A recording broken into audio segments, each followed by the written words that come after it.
They sold her for a horse, 19 years old, standing in the dust while her own blood bargained her away like livestock. But the man who bought her, the silent farmer with grief carved into his face, he didn't chain her. He didn't break her. He gave her something she'd never known, a choice. This is the story of Iris Vale, traded like property but treated like gold. Stay until the end and comment what city you're watching from. I want to see how far this story travels. The sun was dying over Red Hollow, bleeding orange and crimson across a sky that promised nothing but more emptiness, more cruelty, more of the same suffocating existence Iris Vale had endured for 19 years. The kind of sunset that poets might call beautiful, but Iris had learned long ago that beauty was a luxury for people who weren't drowning. She stood in the yard outside her uncle's decrepit farmhouse, her bare feet caked with dirt, her thin cotton dress doing little to protect her from the evening chill that swept down from the mountains. Her hands were clasped in front of her, fingers intertwined so tightly her knuckles had gone white, not from cold, but from the effort of holding herself together. "Stop your fidgeting, girl." Uncle Clyde's voice cut through the air like a rusted blade. He stood 10 feet away, thumbs hooked into his belt, his tobacco-stained teeth visible through his sneer. "You're making me look bad in front of our guest." Iris forced her hand still. She'd learned years ago that defiance only made things worse, that words were wasted on men like Clyde Marine. He'd taken her in when her parents died of fever, taken her in and taken everything else too. Her childhood, her dignity, any hope she'd once harbored that the world might be kind. The guest Uncle Clyde referred to stood near the fence line, one boot propped on the lowest rail, studying the horse tied there with an intensity that suggested he was seeing something Iris couldn't. Ian Thorne was his name. She'd heard it whispered in town once or twice, always followed by hushed comments about the tragedy that had hollowed him out. He was tall, maybe 6'2", with shoulders broad enough to carry burdens that would break lesser men. His hair was dark, touched with premature silver at the temples, and his face was weathered in the way of men who'd spent years squinting into sun and wind. But it was his eyes that caught her, gray as winter storms, and carrying the same turbulent sorrow. He hadn't looked at her once since arriving 30 minutes ago. "Fine animal," Clyde was saying, running his hand along the horse's flank with a familiarity that made Iris's stomach turn. Everything her uncle touched, he somehow made filthy. 4 years old, good for breeding or work. Strong legs, even temperament. You won't find better in 3 counties. Ian nodded slowly, his jaw working as if he were chewing on words he refused to spit out. When he finally spoke, his voice was low and rough, like gravel settling after a storm. "The horse is acceptable." "Acceptable?" Clyde laughed, the sound like breaking glass. "That's the best mare in Red Hollow, Thorne. Show some appreciation." "I said it's acceptable." Ian's tone didn't change, but something in his posture did, a subtle straightening, a fractional shift in weight that suggested he was done with the pleasantries. "We doing this deal or not?" Clyde's grin widened, and Iris felt her heart sink deeper into her chest. She knew what was coming, had known since this morning when her uncle had dragged her out of bed before dawn, forced her to wash in the creek, and told her to look presentable for once in your worthless life. "The deal," Clyde said, savoring each word like candy, "is this. You give me that horse, and I give you her." He jerked his thumb toward Iris without even glancing in her direction. The world seemed to stop. Not in the dramatic way of stories. There was no sudden silence, no birds freezing mid-flight. The wind kept blowing. Somewhere in the distance a dog barked. The sun continued its indifferent descent, but for Iris, everything compressed into a single moment of crystallized horror. She'd known it was coming, and still, hearing it spoken aloud felt like being gutted. Ian's eyes finally cut to her, quick and assessing, and Iris wanted to disappear. Wanted the earth to open up and swallow her whole, rather than stand there being evaluated like the horse he'd just inspected. But his gaze didn't linger on her body the way men's usually did. Didn't crawl over her like something with legs. He looked at her face, really looked, and for just a second she thought she saw something in those storm-gray eyes. Recognition, maybe, or pity. Then he looked away. "No," he said flatly. Iris's breath caught. Uncle Clyde's expression darkened. No? Her uncle stepped forward, his voice dropping to something dangerous. The hell you mean no? We had an arrangement. We discussed a trade, Ian corrected, his tone maddeningly calm. I came to look at a horse. Nobody said nothing about. He gestured vaguely toward Iris, then stopped, as if unwilling to finish the sentence. About what? A girl? Clyde's laugh was ugly now, stripped of any pretense of friendliness. Come on, Thorne. Everyone knows you've been alone on that farm since the fire. 5 years, isn't it? 5 years rattling around in that cabin like a ghost. You need help. She needs a home. I need that horse. Everybody wins. Find another buyer, Ian said. He moved to untie his own horse, a massive black gelding that had been waiting patiently nearby. Panic flared in Clyde's eyes, quickly masked by anger. You're really going to walk away? When you could have a young, healthy girl to cook and clean and... I said no. Ian's voice didn't rise, but something in it made Clyde take a step back. Whatever you're selling, Marin, I'm not buying. He swung up into his saddle with practiced ease, gathering the reins. For one wild, desperate moment, Iris almost called out to him, almost begged him to reconsider. Because whatever he was, widower, recluse, broken man, he couldn't possibly be worse than her uncle, couldn't possibly hurt her more than staying here would, but shame kept her silent. The last shreds of her pride, threadbare and tattered as they were, refused to let her beg a stranger to purchase her like livestock. Ian turned his horse toward the road. Wait! The word came out cracked and hoarse. Iris barely recognized her own voice. Both men looked at her. Uncle Clyde's face was flushed with fury and something else, fear maybe, at the prospect of his plan unraveling. Ian's expression was unreadable, but he'd stopped. Please. Iris forced the word out past the constriction in her throat. Please, don't. She swallowed hard. He's going to kill me. The silence that followed was different than before. Heavier, weighted with terrible truth. Shut your mouth, Clyde hissed, starting toward her. Ian's horse shifted, suddenly positioned between them. The movement looked accidental, but Iris didn't think it was. That true? Ian asked quietly, still looking at her. He hurt you? She's a liar and a drama queen, Clyde spat. Don't listen to her. She's been nothing but trouble since... I'm asking her. Those gray eyes never left Iris's face. Girl, is it true? 1,000 responses crowded Iris's throat. Yes, every day. In ways I don't have words for. In ways that have carved out everything I used to be and left nothing but fear and survival. But what came out was simpler. Yes. Ian was quiet for a long moment, his jaw working again like he was grinding up words too bitter to swallow. Finally, he looked at Clyde. The horse for the girl. That's the deal? Triumph flashed across her uncle's face. That's the deal. And after that, you don't come looking for her. Don't show up at my property. Don't send anyone else. She's done with you. We clear? Clear as crystal, Clyde said eagerly, already moving toward the mare. She's all yours, Thorne. And good riddance. Nothing but dead weight, that one. Ian dismounted, tied his gelding back to the fence, and walked toward Iris. She tensed instinctively, but he stopped a respectful distance away.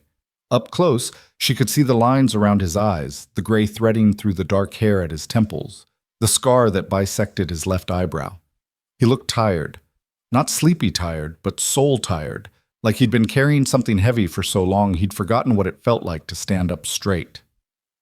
You got anything you need from inside, he asked. Iris shook her head. Everything she owned could fit in a flour sack, and none of it was worth going back into that house for. All right, then. Ian turned back to his horse, then paused. You know how to ride? No, sir. He nodded like he'd expected that answer. You'll ride with me then. That okay? The fact that he was asking, that he was treating her like someone whose opinion mattered, nearly broke her. Iris managed a nod. Ian mounted first, then reached down. His hand was calloused and scarred, the hand of a man who'd spent his life working. Iris took it. His grip was firm but careful as he pulled her up, settling her sideways in front of him. She'd never been this close to a man who wasn't hurting her, and her whole body was rigid with anticipation of pain that didn't come. Just hold on, he said quietly. "We got a ways to go." Behind them, Uncle Clyde was already leading the mare away, not even bothering to watch them leave. Iris didn't look back, didn't let herself feel anything yet. Not relief, not fear, not the strange hollowness of being traded like property, and somehow ending up grateful for it. They rode in silence as the sun finished dying and stars began pricking through the darkening sky. The temperature dropped, and Iris started shivering.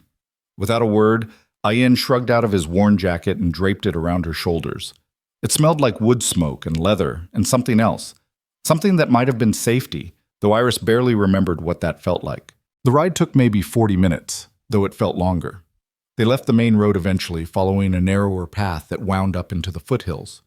When they finally crested a rise, Iris saw it, a cabin silhouetted against the twilight, small but solid, with lamplight glowing in one window. A barn stood nearby, and she could see fenced pastures spreading out into the darkness.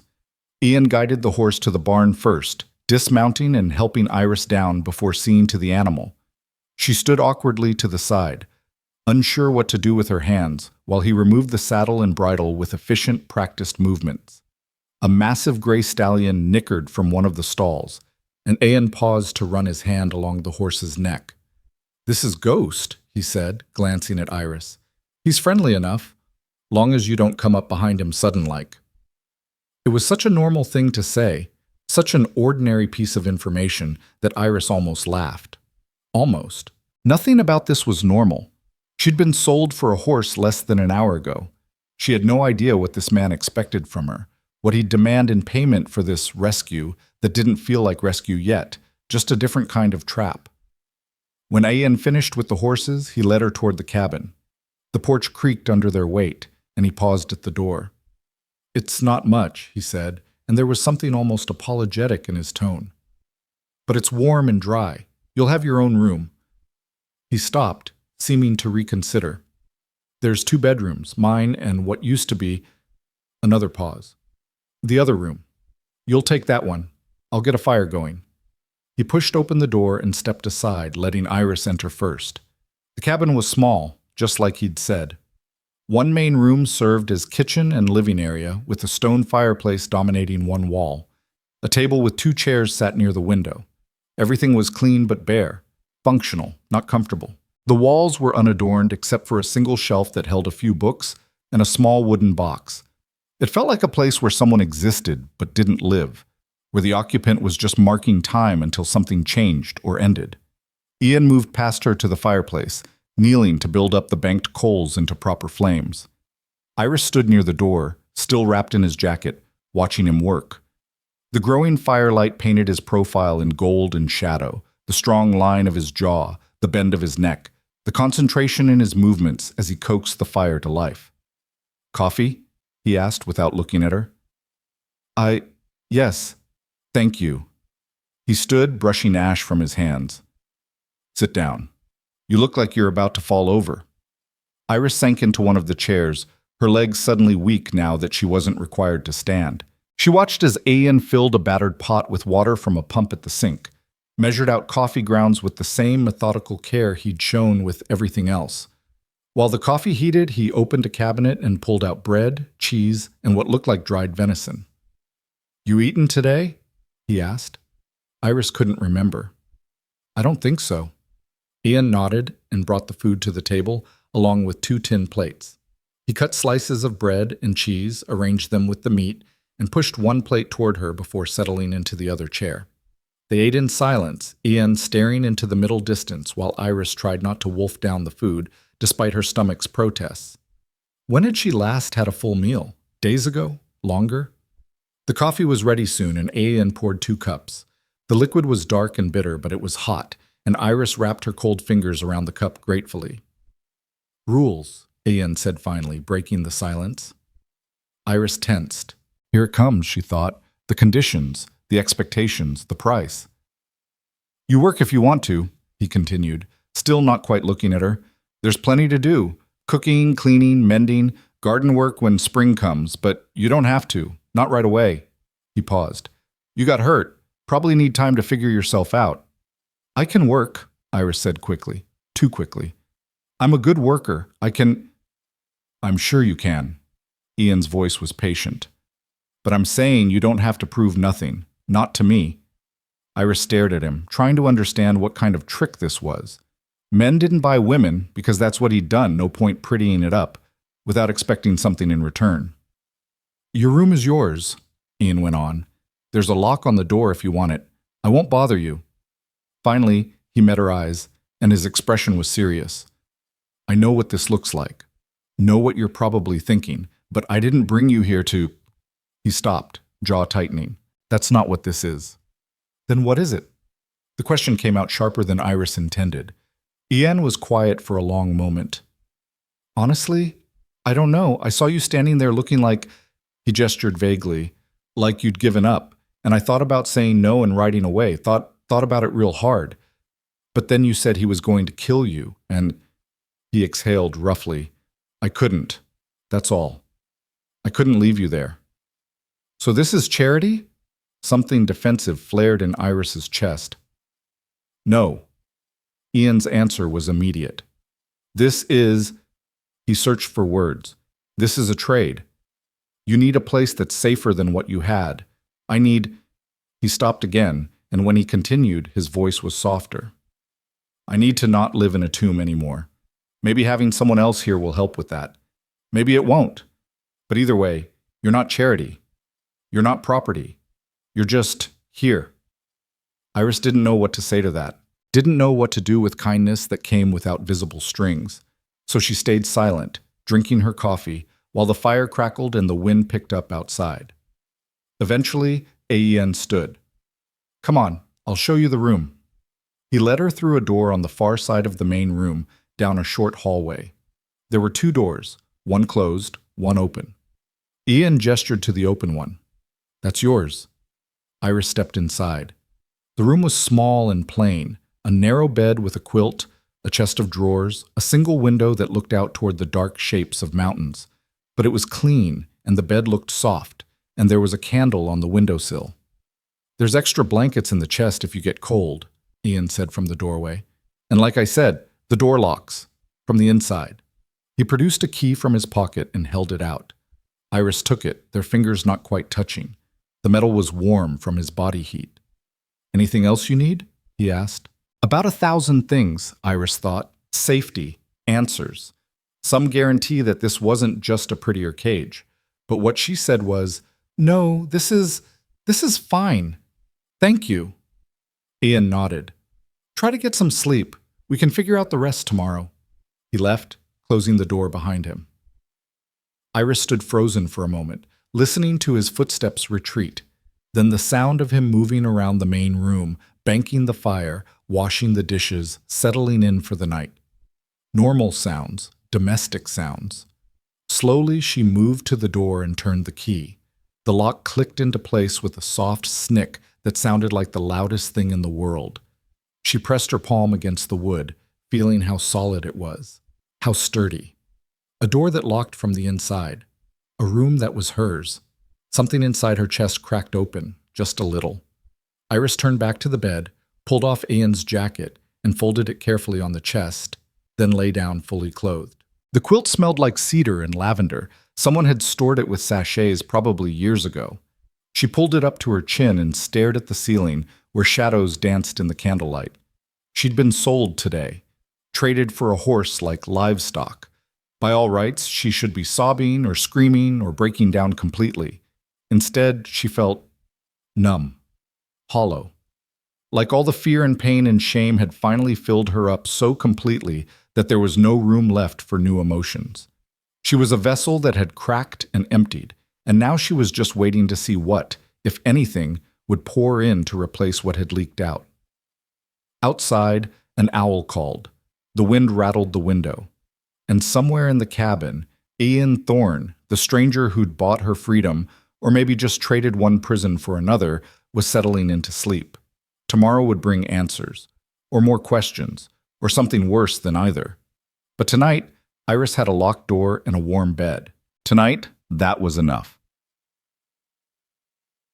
The days that followed fell into a pattern, though calling it routine would be too generous. Routine implied comfort, familiarity. things Iris was still too wary to accept. But there was structure, at least. She woke each morning to the sound of Ian moving around outside, already hours into his work. The first time it happened, Iris had jolted awake in panic, disoriented and terrified until she remembered where she was. By the third day, she'd learned to recognize his footsteps, the rhythm of his movements that said, "I'm here, but I'm not a threat." He never knocked on her door, never tried the handle. Each morning, she'd emerge to find coffee already made, bread on the table, and the cabin empty. A note the first day, "Help yourself to whatever you need," and then nothing, just the evidence of his presence and consideration. Iris started tentatively. She washed the dishes, swept the floor, small things that needed doing, and gave her hands something to occupy them. Ian never commented, never thanked her or criticized, just accepted the changes the way he seemed to accept everything, with quiet stoicism. On the fourth day, she ventured outside. The farm was bigger than she'd realized in the dark. The barn housed 4 horses, Ghost, the stallion, 2 mares, and a young gelding that whinnied when she approached. There was a chicken coop, currently empty but still sound.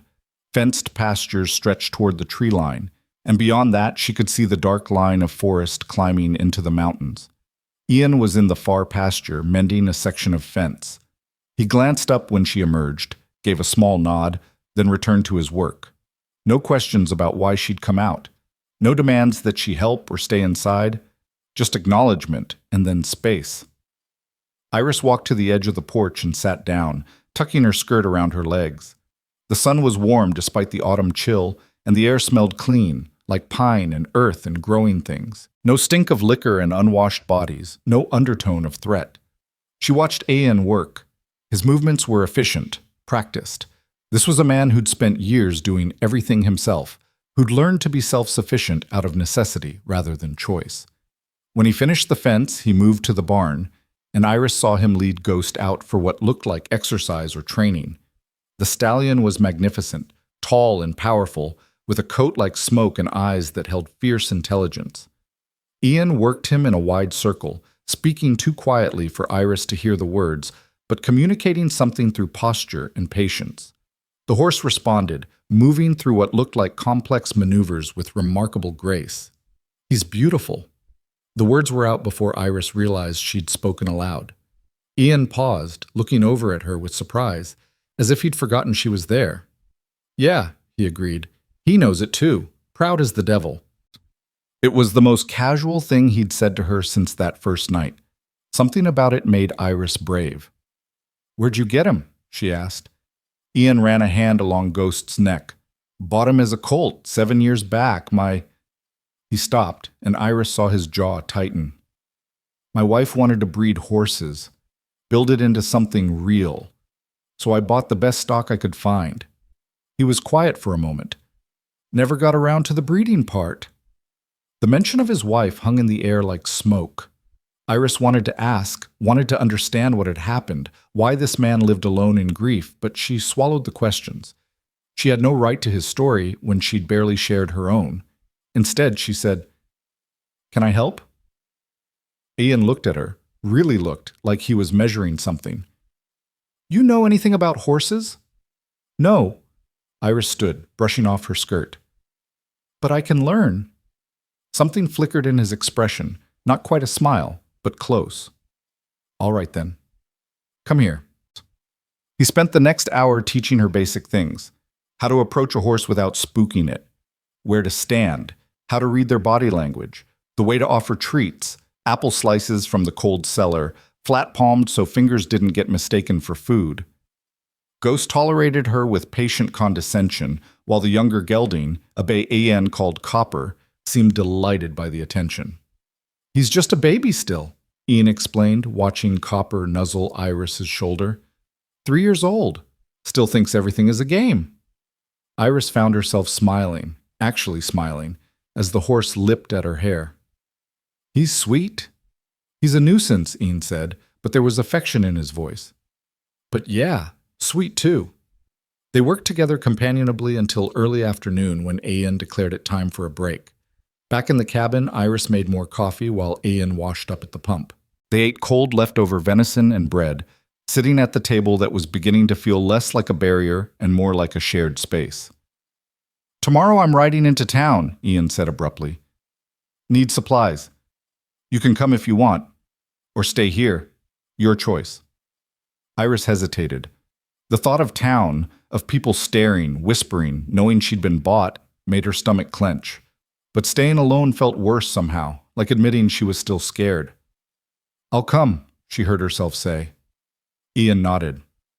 "We'll leave after dawn. It's a couple hours' ride." That night, Iris lay in her bed, because it was hers now, she was starting to accept that, and realized she hadn't thought about Uncle Clyde once all day, hadn't braced herself for violence, hadn't measured every movement for potential threat. One day of peace. It didn't erase 19 years of pain, but it was something. Town was a revelation and a nightmare. Red Hollow was small. Just a main street lined with worn buildings, a general store, a blacksmith, a church, and a saloon that looked like it had seen better decades. The place had the tired air of somewhere that had once had dreams but settled for survival. People stared when Ian and Iris rode in, both mounted on ghosts since Iris still couldn't ride well enough for her own horse. The stares weren't subtle. Eyes followed them from doorways and windows, conversations paused, then resumed in furious whispers. Iris felt each look like a physical touch and had to fight not to curl into herself. "Ignore them," Ian said quietly as he dismounted and helped her down. Small towns got nothing better to do than gossip, but even he looked uncomfortable with the attention as they walked to the general store. The bell above the door chimed their entrance, and the woman behind the counter looked up with a smile that froze when she saw them. "Ian," she said slowly, "didn't expect to see you." "Mrs. Garrett," Ian nodded politely, "need to stock up on some things." The woman's eyes cut to Iris, measuring her from head to toe with the kind of assessment that made Iris want to disappear. "I heard you'd taken in one of the Marin girls. Didn't believe it." "This is Iris," Ian said flatly, offering no other explanation. "Mm-hmm." Mrs. Garrett's expression said she was already composing the story she'd tell everyone who came in after them. "Well, what can I get you?" Ian rattled off a list. Flour, sugar, coffee, salt, dried goods. Mrs. Garrett gathered items with efficient movements, all while sneaking glances at Iris like she was something curious and slightly dangerous. "You settling in all right, dear?" she asked with false sweetness.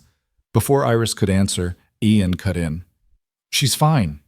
"This everything?" He gestured to the goods on the counter. "That's 50 cents. Ian paid without comment, gathered the supplies, and was heading for the door when it opened and another woman entered. This one was different. Older, maybe 60, with gray hair pulled back in a neat bun, and eyes that were sharp but not unkind. She wore practical clothing and carried herself with the confidence of someone who'd earned respect rather than demanded it. "Ian Thorne," she said warmly. "About time you showed your face." "Miss Doone." Ian's posture relaxed fractionally. "Good to see you." "Is it? You only come to town when you're desperate." Her gaze shifted to Iris, and unlike Mrs. Garrett's assessment, this felt more like genuine interest. "And you must be Iris." "I'm Mara Doone. I deliver babies, set bones, and generally keep folks around here from dying of their own stupidity." The healer. Iris had heard of her. Everyone in Red Hollow knew Mara Doone. "Nice to meet you," Iris managed. "Walk with me," Mara said, already moving toward the door. It wasn't really a request. Iris glanced at Ian, who shrugged slightly. "I'll load the supplies. Meet you out front." So Iris followed Mara into the street, feeling exposed under the continued stares of townspeople. "Don't mind them," Mara said cheerfully, hooking her arm through Iris's like they were old friends. "Half these people couldn't find excitement if it bit them, so they manufacture drama wherever they can. You living with Aeon has given them enough gossip for 6 months." "I'm not," Iris started, then stopped, unsure how to explain. "Not his lover?" Mara supplied bluntly. "I figured. That boy hasn't looked at a woman that way since Sarah died. You're safe with him, if that's what you're worried about." The directness was startling. "I didn't—" "Oh, honey," Mara squeezed her arm gently. I was there when your uncle tried to marry you off to that rancher from Cooper's Bend. Watched him parade you around like livestock. Heard the stories about how he treated you. Her voice softened. I'm glad you got out, however it happened. Iris felt tears prick her eyes and blinked them back fiercely. She would not cry in the middle of town. Listen to me, Mara continued, steering them toward a quieter side street. I don't know what arrangement you and Ian have, and it's none of my business. But I want you to know something. She stopped, turning to face Iris directly. You're not a debt, child. You're not property. You're not charity. You're a beginning, a chance at something better. Don't let anyone, not the gossips, not your past, not even your own guilt, take that from you. I don't know how to be anything else, Iris whispered. Then you learn. Mara's smile was fierce and warm. One day at a time. And if you ever need help, if things go bad, or you need to talk, or you just want some goddamn company that isn't a grieving man and his horses, you come find me. My house is the blue one on Maple Street. Doors always open. Iris nodded, not trusting her voice. Good girl. Mara patted her arm. Now, let's get you back before Ian thinks I've kidnapped you. That man worries more than he lets on. They returned to find Ian waiting with Ghost, supplies already loaded. He looked between them with mild suspicion. What'd she tell you, Chem? He asked Iris. That you worry too much, Iris said before she could think better of it. Mara laughed, bright and genuine. Smart girl. You keep her, Ian. She's good for you. She swept off before either of them could respond, leaving Iris and Ian standing awkwardly in the street. She's not wrong, Ian said finally. I do worry. He offered his hand to help Iris mount. Ready to go home? Home. The word hit Iris strange, too big, too hopeful, but she took his hand and let him pull her up onto Ghost's broad back. Yeah, she said quietly. Let's go home. The ride back was quiet, but it was the comfortable kind of silence that had started to develop between them. Iris leaned against Ian's chest, feeling the steady rhythm of his breathing, the warmth of him against the autumn chill. She thought about Mara's words. You're a beginning. Maybe that was true. Maybe she could be more than the sum of her scars. Maybe this strange, unexpected refuge could become something real. Behind them, Red Hollow faded into the distance, all its whispers and stares left behind. Ahead, the mountains rose dark and solid against the sky, and somewhere up there, nestled in the foothills, was a small cabin with a locked door and a warm fire. Not a prison, not anymore. A home. They rode toward it together, two broken people learning how to be whole. The weeks that followed their trip to town settled into something Iris had never experienced before, a rhythm that felt almost like peace. She woke each morning to sunlight filtering through her window, dressed in clothes that Ian had quietly left folded outside her door, simple things, practical dresses and dark cotton that fit well enough, and emerged to find the cabin already warm, coffee already brewing. Some mornings she found him at the table, reading one of his few books with that intense focus he brought to everything. Other mornings he was already outside, and she had the space to herself. Time to breathe, to think, to remember what it felt like to exist without fear crawling up her spine. She started cooking, real cooking, not the hurried, joyless meals she'd thrown together under her uncle's roof while he shouted criticisms. Here, she could take her time. Could experiment with the limited supplies in Ian's pantry and the vegetables still clinging to life in the garden behind the cabin. She made stews that simmered for hours, bread that filled the cabin with yeast and warmth, apple pies from the gnarled tree near the barn that Ian said hadn't been tended in years. He never asked her to cook, never demanded or expected, but she saw the way his eyes softened when he came in from the cold to find supper waiting, the way he ate slowly like he was savoring not just the food, but the fact of it, the presence of another person, the small domestic miracle of not being alone. This is good, he said one evening, his fork pausing over venison stew. Really good. Iris felt warmth bloom in her chest, unfamiliar and precious. Thank you. No. Ian looked at her directly, something he still didn't do often. Thank you. I've been eating like a bachelor for 5 years. This is... He gestured vaguely at the table, the food, the lamplight. This is more than I knew I needed. They were finding their way towards something, Iris realized. Not friendship exactly, not yet, but partnership maybe. Two people learning to occupy the same space without causing each other pain. The horses helped. Iris spent hours with them now, under Ian's patient instruction. She learned how to curry their coats, how to clean hooves, how to measure grain and read the subtle signals that meant content or discomfort. Copper, the young gelding, became her particular favorite. He was goofy and affectionate in a way that made her laugh, something she'd almost forgotten how to do. "You're good with him," Ian observed one afternoon, watching Iris brush tangles from Copper's mane while the horse dozed contentedly. "Got gentle hands." "He makes it easy," Iris said. "He's not complicated." "No." Ian leaned against the stall door, arms crossed. "Horses are honest. They don't pretend. You're kind to them, they're kind back. You hurt them, they remember. Wish people were that straightforward." There was something in his voice, not quite bitterness, but close.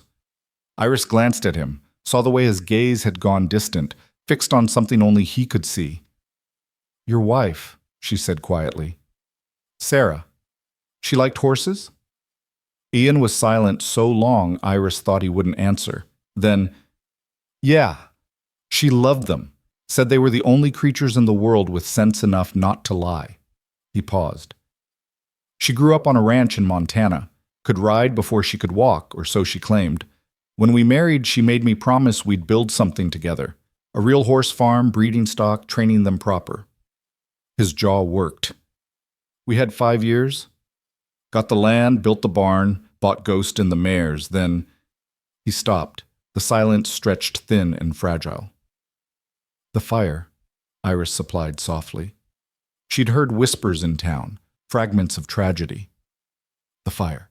Ian's voice was flat now, stripped of emotion in that way that meant there was too much feeling to let any of it out. "Started in the cabin, middle of the night, lamp fell, or maybe the stove, I still don't know. I woke up to smoke and Sarah screaming, got her out first, then went back for—" He stopped again, and this time Iris saw his hands tighten into fists. "Our son, Elijah. He was 3. By the time I found him, the smoke was too thick. I got him outside, but—" His voice cracked. "He didn't wake up. Smoke took him." Iris felt her throat close. "I'm so sorry." "Sarah died 2 days later, burns and smoke damage. They tried, but—" Ian exhaled roughly. "She kept asking for Elijah. Didn't have the heart to tell her he was already gone. So I lied and said he was fine, he was safe, she'd see him soon." He looked at Iris then, and his eyes were terrible. Last words she heard were lies. "They were mercy," Iris said firmly. "That's not the same as lies." Ian shook his head and shook his— "Doesn't matter now. They're both gone. And I'm still here in this place we were supposed to build together, pretending I know what I'm doing." He pushed off from the stall door. "Sorry, didn't mean to dump all that on you. No, Iris stepped forward without thinking. "I asked, and I'm glad you told me." He looked at her, something shifting in his expression. "Yeah? Yeah." Iris took a breath. "You've been patient with me. Let me be broken without asking me to explain. Least I can do is listen when you need to talk." "I don't need—" Ian started, then stopped. "That's not true. Maybe I do need. I've just forgotten how." They stood there in the quiet barn, hay dust floating in shafts of autumn light, 2 people carrying grief too heavy for one person alone. Then Copper nickered impatiently, breaking the moment, and Ian huffed something that might have been a laugh. "Come on," he said. "Let's finish up here. Getting cold." But something had shifted between them. Some wall had developed a crack, and through it, Iris could see the shape of the man Ian had been before tragedy carved him hollow. Could imagine what it might be like if they both healed enough to be whole. The thought terrified and thrilled her in equal measure. That night, Iris hummed while she cooked. She didn't realize she was doing it until she caught Ian watching her from across the room, his expression unreadable. "What?" she asked, suddenly self-conscious. "Nothing," but his mouth quirked slightly. "Just, it's nice, the humming. Sarah used to do that, drove me crazy at first, but then—" He shrugged. House was too quiet after. Iris started to apologize, but Ian held up a hand. Don't stop, please. It's good to have sound in here again. Life. So Iris kept humming, and if her voice wavered a little, neither of them mentioned it. Winter was coming. Iris could feel it in the morning frost that silvered the grass, in the way the wind bit sharper each day, in how the horses grew thicker coats, and the chickens Ian had bought in town huddled together for warmth. They worked together to prepare, stacking firewood, checking the barn for drafts, laying in supplies for the months when snow would make the trip to town impossible. One afternoon, while organizing the small root cellar, Iris found it, a wooden toy horse, barely bigger than her palm, charred black on one side. She lifted it carefully, her heart clenching as she understood what it was. That was Elijah's. Ian's voice came from behind her, quiet. Only thing I could save from his room. Iris turned, the toy cradled in her hands. I'm sorry. I didn't mean to. It's all right. Ian descended the cellar steps slowly. I kept meaning to put it somewhere proper, just never could figure out where. He took the toy from her, his thumb rubbing over the scorched wood. Sarah's father made it when Eli was born. Hand-carved it from cedar. His voice was thick. He loved this thing. Took it everywhere. Used to make it gallop across the table during supper, and Sarah would pretend to scold him, but she was always smiling. He sounds like he was wonderful, Iris said softly. He was. Ian's eyes were bright with unshed tears. He was everything, and I couldn't... His voice broke. I couldn't save him. Without thinking, Iris reached out and took his hand, the one not holding the toy. Ian flinched, then stilled, looking down at their joined hands like he'd forgotten what human touch felt like. It wasn't your fault, Iris said firmly. You tried. You went back. That's everything. It wasn't enough. It was all you could do. Iris squeezed his hand, and Sarah knew that. I never met her, but I know she knew that. A mother, a wife who loved you, she wouldn't blame you. Maybe, Ian's voice was raw, but I blame me. They stood there in the dim cellar, surrounded by jars of preserves and hanging onions, holding on to each other like drowning people who'd found driftwood. Eventually, Ian pulled his hand away gently, wiping his eyes. Thank you, he said gruffly. Thank you. Any time, Iris told him, and meant it. That night she lay awake in her room, thinking about grief and how it carved spaces in people that never quite filled in again. She thought about Ian carrying his loss alone for 5 years, rattling around this cabin like a ghost haunting his own life. Thought about how she'd been so focused on her own pain that she hadn't considered his, hadn't understood that buying her hadn't been charity or transaction, but maybe, possibly, a desperate man's attempt to push back against the emptiness. Maybe they were saving each other. The thought was strange and fragile, but it settled in her chest and stayed there. The first snow came 2 weeks later, soft and sudden. Iris woke to find this world transformed, white silence stretching as far as she could see, the cabin wrapped in winter's careful hush. She stood at her window, breath fogging the glass, and felt something unnamed twist in her chest. She'd seen snow before, of course, but she'd never been somewhere safe enough to just watch it fall without worrying about whether there'd be enough firewood, enough food, whether the cold would be the thing that finally ended her uncle's thin patience. Here, she could just watch, could appreciate the beauty without the fear. Pretty, isn't it? Iris turned to find Ian in her doorway, not inside, never inside, but standing respectfully in the hall with 2 cups of coffee. She'd left her door open when she'd gotten up, and apparently he'd taken that as invitation enough to approach. It's beautiful, she agreed, taking the offered cup. Thank you. We should check the barn, Ian said. Make sure everyone stayed warm. They bundled into coats and boots, then stepped out into the pristine morning. The snow came up to Iris's ankles, and the cold bit through her stockings, but she found herself laughing, actually laughing, at the sheer novelty of it. Clean snow, safe cold, winter that meant cozy evenings by the fire instead of huddling for warmth while her uncle drank himself mean. Ian glanced at her, and something in his face softened. You look different when you smile. Iris felt her cheeks heat. Different how? Younger. Lighter. He pushed open the barn door. Like maybe you remember what it's like to be happy. I'm learning, Iris said quietly. The horses were fine, warm and content in their stalls.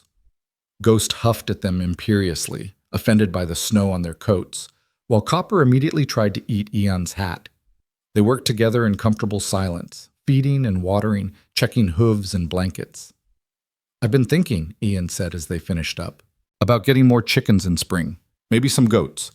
If we're going to make this place work as a real farm, we need to diversify. We? Iris repeated, her heart skipping. Ian paused, seeming to realize what he'd said. I mean, if you're staying, you don't have to. You're free to leave any time. But if you wanted to stay, he cleared his throat. I could use the help. And the company. I want to stay, Iris said before she could second-guess herself. If that's all right? Relief flashed across Ian's face, quickly masked. Yeah, that's good. They walked back to the cabin through the falling snow, and Iris felt something settle inside her. A decision made. A future. Tentative and uncertain, but real. That evening, Mara Doone appeared at their door like a vision from a winter story, wrapped in fur and wool and carrying a basket that smelled like heaven. Before you ask, she announced, stomping snow from her boots. I came to check on you both and bring supplies. And no, the snow isn't too deep for me to manage. I've been delivering babies in worse weather than this for 40 years. Ian stepped aside, trying to hide his amusement. Come in, Miss Doone. Coffee? Please? And some of whatever you're cooking, Iris, because it smells divine. They settled around the table and Mara unpacked her basket. Bread, butter, honey, dried herbs, and a bottle of amber liquid that Ian eyed with suspicion. Medicinal, Mara said firmly. For the cold. It's whiskey, Ian observed. Medicinal whiskey. Mara grinned. Now pour me some of that coffee and tell me how you two are managing out here. What followed was the most normal evening Iris had experienced in longer than she could remember. Mara was warm and funny and relentlessly nosy in the way of people who cared too much not to pry. She asked about the horses and the farm, praised Iris's cooking until Iris blushed, and shared town gossip that made even Ian crack reluctant smiles. Mrs. Garrett is still talking about you two, Mara said, accepting a second helping of stew. Has half the town convinced you're living in sin? The other half thinks Ian's lost his mind. What do you think? Iris asked quietly. Mara looked between them, her sharp eyes assessing. I think two lonely people found each other at the right time. What you make of that is your business, not mine or anyone else's. She paused. But I'm glad you're here, Iris. Ian needs someone to remind him he's still alive. And you, well, you needed somewhere to remember you're worth more than how you were treated. The words hit Iris hard, and she felt tears prick her eyes. Ian, seeming to sense her distress, changed the subject. How are things in town? He asked. Anyone need help before the pass closes? Mara launched into stories of Red Hollow's various disasters and dramas, and the moment passed. But later, after she'd left and they were cleaning up, Ian said quietly, She's right, you know. About what? You being worth more. He set down the dish he was drying. Whatever your uncle told you, whatever he made you believe, it was lies. All of it. Iris stared at the soapy water, unable to look at him. How do you know? Because I see you. Ian's voice was low but firm. See how hard you work, how gentle you are with the animals, how you hum when you think no one's listening. See you trying to heal yourself while carrying all that weight. That's not worthless. That's... He paused. That's brave. I don't feel brave, Iris whispered. Brave people never do. Ian picked up another dish. They just keep going anyway. That night, Iris dreamed of snow and horses and a small cabin filled with lamplight and laughter. Dreamed of a future where the past didn't chase her, where peace was possible. When she woke, the dream lingered, soft and sweet as hope. The winter deepened. Days grew shorter, nights longer and colder. They settled into the kind of domesticity that Iris had only read about in books. Mornings spent tending animals, afternoons working on small projects around the farm, evenings by the fire with coffee and conversation. Ian taught her to play chess with a set he'd carved himself, and she was terrible at it but loved the excuse to sit across from him and watch his face relax into concentration. She taught him songs her mother used to sing before the fever took her, and he listened with the kind of attention that made her feel like the words mattered. "Sing that one again," he said one evening after she'd finished a ballad about a sailor's lost love. The one about coming home. So Iris sang it again, and Ian closed his eyes, and in the firelight he looked almost at peace, almost whole. "Sarah sang too," he said when she finished. "Different songs, but she had a voice like yours, sweet." He opened his eyes. "I'd forgotten what that was like, having music in the house." "I can stop if it's too hard," Iris offered. "No." Ian's answer was immediate. "Don't stop. I'm glad to remember. The good parts, not just the loss." They were healing, Iris realized, both of them. Slowly, carefully, like bones knitting back together after being broken. It wouldn't be fast, and the scars would always show, but they were healing. Then, on a gray afternoon when the wind howled and snow piled high against the cabin walls, everything changed. Iris was in the barn, checking on the horses, when Copper suddenly shied, eyes rolling white. Ghost snorted and stamped, and the mares pressed against the back of their stalls. Animal fear, the kind that meant predator or danger. Iris's heart kicked into overdrive. "Ian!" she called, backing toward the door. He was there in seconds, rifle in hand. "What is it?" "The horses. Something spooked them." Ian moved past her, scanning the barn with trained alertness. Then his whole body went rigid. "Get inside. Now." "What? Inside?" His voice cracked like a whip. "Lock the door. Don't come out until I say." Iris ran. Behind her, she heard Ian's voice, low and deadly. "I thought I told you to stay away from my property." Uncle Clyde. Ice flooded Iris's veins. She burst into the cabin and slammed the door, throwing the bolt with shaking hands. Through the window, she could see two figures near the barn, Ian and her uncle, facing each other in the snow. No. God, no. Not now. Not when she was finally safe. She couldn't hear what they were saying, but she saw Clyde gesturing angrily, saw Ian shake his head, saw her uncle step forward, and Ian raise the rifle. Not pointing it, not yet, but the threat clear. Iris pressed against the door, trembling. She should stay inside, like Ian said. Should trust him to handle this. But fear crawled up her throat, fear that her uncle would hurt him, that she'd lose this fragile safe haven, that she'd be dragged back to hell. The confrontation stretched minutes that felt like hours. Then Clyde turned and stalked away, disappearing into the trees. Ian stood there a long moment, rifle lowered but still alert, before finally heading back to the cabin. Iris threw open the door. "What did he want?" "You." Ian's face was granite. "Said the trade was temporary. Said he's changed his mind and wants you back." He paused. "Told him to go to hell." "He'll come back," Iris said, and hated how her voice shook. "He always comes back. He doesn't let go of things." "Let him come." Ian set the rifle by the door. "He sets foot on this property again. I'll do more than threaten." "He had friends with him. I saw them in the trees." Ian's jaw tightened. "How many?" "2, I think." "All right." He was already moving, checking the cabin's windows, the locks.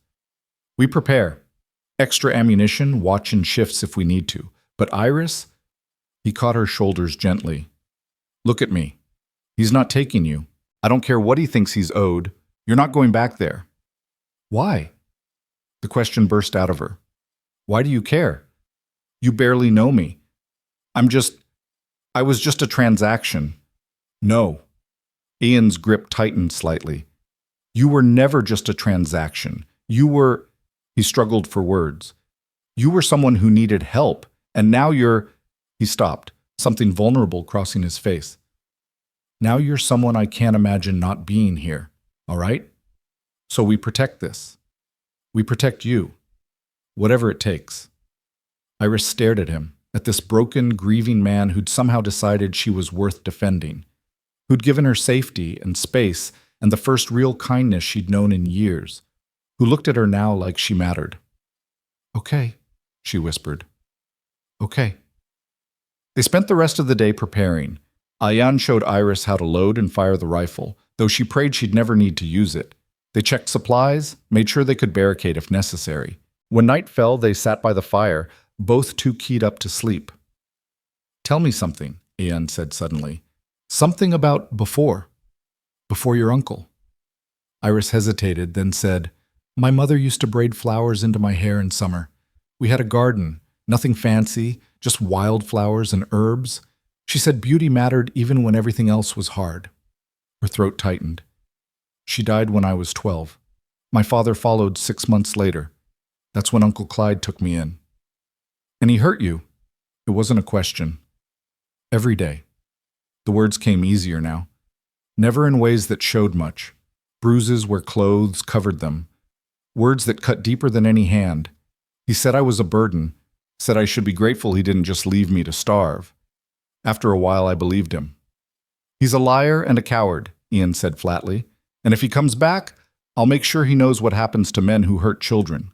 The fierce protectiveness in his voice made Iris's chest ache. "Thank you," she said softly, "for everything. For buying me, even though you didn't want to. For being kind. For making me feel human again." Ian looked at her across the firelight. "Best bargain I ever made," he said quietly. "That horse was good, but having you here—" He shook his head. "You brought this place back to life. Brought me back to life. So thank you too." They sat in silence after that, comfortable and warm, while outside the wind howled and snow fell, and somewhere in the darkness, danger waited. But inside the cabin, two broken people held on to the fragile beginning of something worth protecting. Morning would bring whatever came next. Tonight, they had each other and locked doors and the fierce determination to survive. It would have to be enough. Dawn came cold and gray, the kind of winter morning that felt more like twilight than sunrise. Iris had barely slept, spending most of the night listening to every creak of the cabin, every gust of wind, imagining her uncle's return with each sound.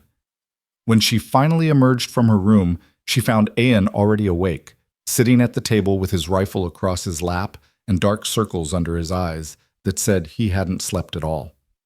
"Coffee's ready," he said without looking up from the window he'd been watching. Nothing moved out there all night. Maybe he gave up. He won't give up. Iris poured herself a cup with hands that weren't quite steady. He never does. When he wants something, She stopped, swallowing hard. He doesn't stop until he gets it or until something makes him stop. Ian finally looked at her, and his expression was grim. Then will be the thing that makes him stop. They went through the morning routine with tension humming beneath every movement. Feeding the horses, checking the perimeter, bringing in more firewood, everything normal on the surface while they both listened for sounds that didn't belong, watched for movement in the trees. The snow had stopped during the night, leaving the world crystalline and too quiet, the kind of silence that felt like held breath. It was mid-morning when Mara arrived again, her horse picking carefully through the drifts. Ian was outside immediately, rifle ready, relaxing only slightly when he recognized her. "Easy, boy," Mara called. "It's just me coming to check on my favorite hermit and his—" She paused, seeming to search for the right word. "His friend." "You shouldn't be out here," Ian said, but he helped her down from the saddle. "It's not safe." "That's exactly why I'm here." Mara's face was serious as she followed them inside, stamping snow from her boots. "Word got to town last night. Clyde Marin's been drinking at the saloon, talking loud about taking back what's his. Says he's got hired men coming, says he's going to teach you a lesson about interfering in family business." Iris felt ice slide down her spine. "How many men?" 3, maybe 4. Drifters mostly, the kind who'll do anything for whiskey and a few coins. Mara gripped Iris's shoulders. "You can't stay here, child. Neither of you. Come to town with me. Stay at my place until this blows over." "No?" Ian's voice was flat. "I'm not running from trash like Clyde Marin.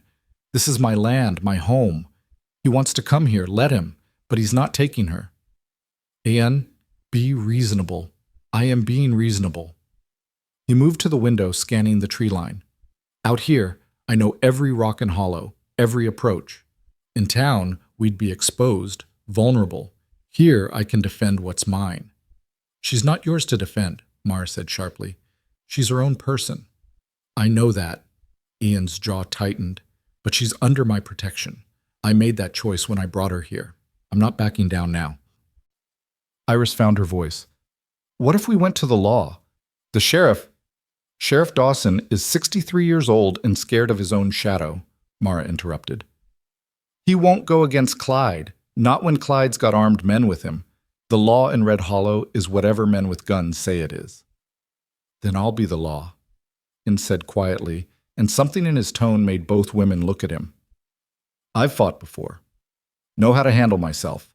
And I'll be damned if I let some drunk bully take away the first good thing that's happened to me in 5 years. The words hung in the air, heavy with meaning. Iris felt her heart clench, felt the weight of being someone's good thing, someone worth fighting for. It was terrifying and wonderful in equal measure. At least let me stay, Mara said. Extra pair of hands, extra pair of eyes. I can shoot well enough if it comes to that. Ian considered, then nodded. All right, but you stay inside with Iris. I don't want you caught in crossfire. And what will you do? Iris asked. Wait. Ian checked his rifle again, the movements practiced and sure. And when they come, I'll make sure they understand this is a mistake they don't get to make twice. The day crawled by with agonizing slowness. Mara busied herself helping Iris prepare food. If they were going to be trapped inside, they'd need provisions. They cooked bread and stew, boiled coffee, organized supplies. Busy work to keep hands occupied while minds raced. Ian remained at the window, occasionally stepping out to check the barn and the horses. Each time he left, Iris's chest tightened until he returned safely.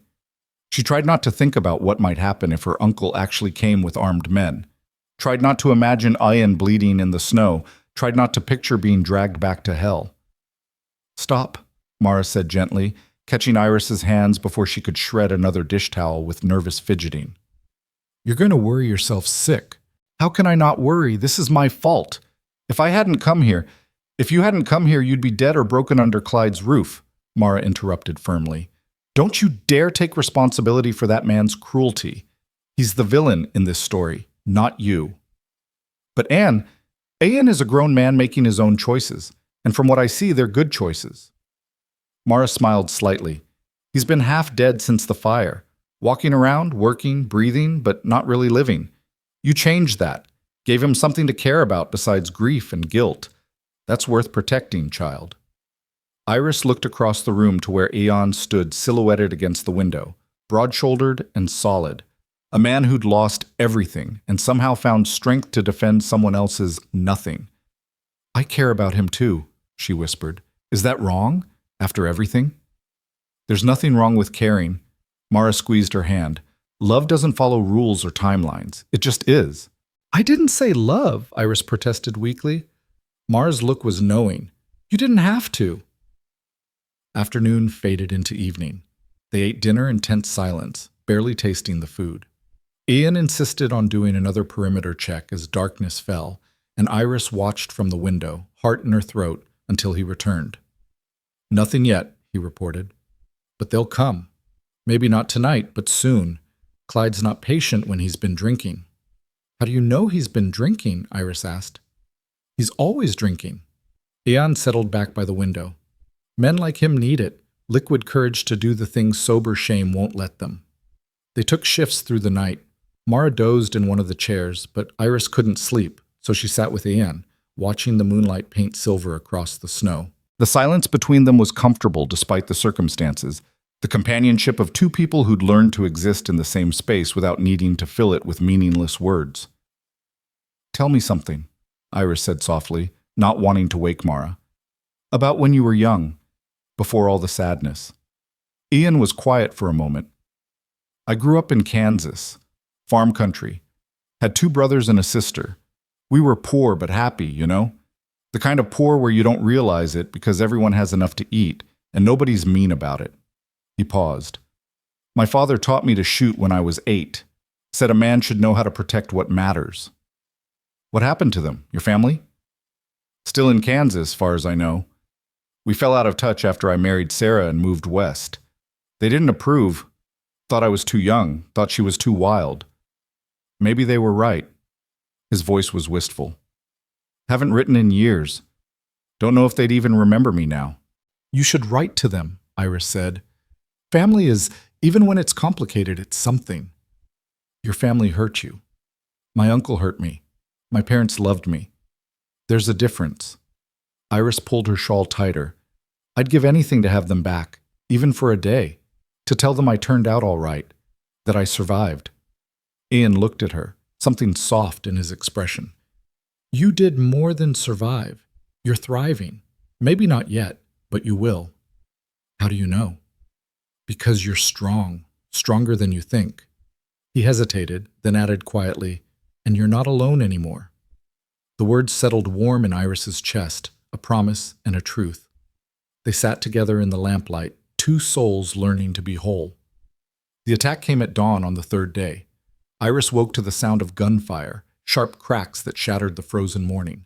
She bolted upright, heart hammering, and heard Ian shout, "Stay down!"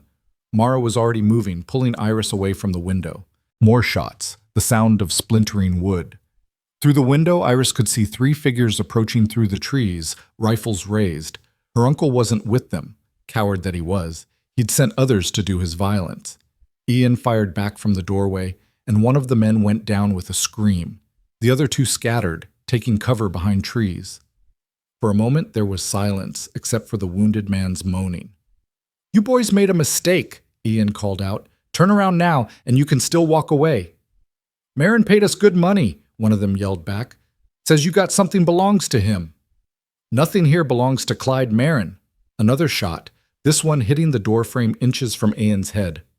He returned fire, his face grim and focused. This was a different man from the gentle farmer who'd taught Iris to curry horses.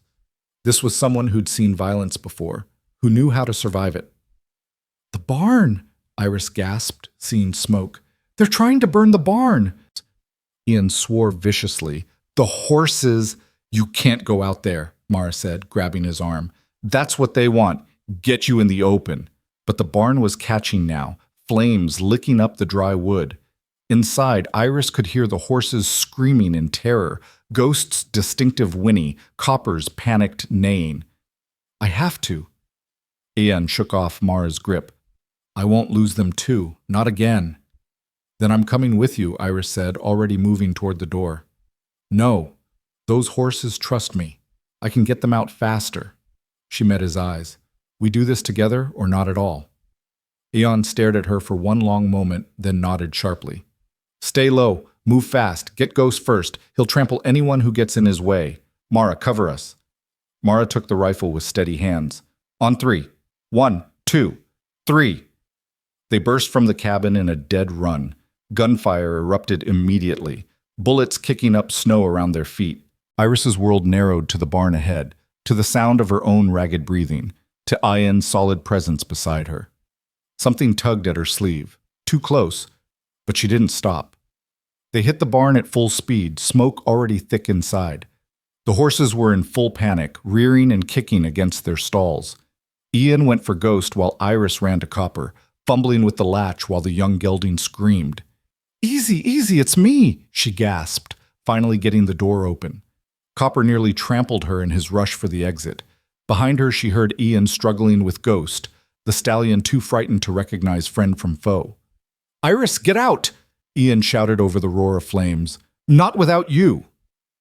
She freed the mares, watched them bolt into the snow. The heat was intense now, smoke choking her lungs. Through the haze, she saw Ian finally get a rope on Ghost, saw the stallion rear one last time before allowing himself to be led. They stumbled out into the cold air, coughing and gasping. The hired men had retreated during the chaos, apparently deciding the job wasn't worth dying for. The wounded man was gone, dragged away by his companions from the looks of the bloody snow trail. The barn was a total loss. They stood there watching it burn, the horses milling nervously in the snow behind them while Mara kept watch from the cabin. I'm sorry, Iris whispered. This is all my fault. No. Ian's voice was rough from smoke. This is Clyde's fault, and he's going to answer for it. Ian, he burned my barn. Could have killed the horses. Could have killed you. Ian turned to her, and his eyes were blazing. He doesn't get to do that and walk away. What are you going to do? End this. Ian started toward the cabin, once and for all. Mara met them at the door, taking in their soot-stained faces and singed clothes. Everyone all right? For now.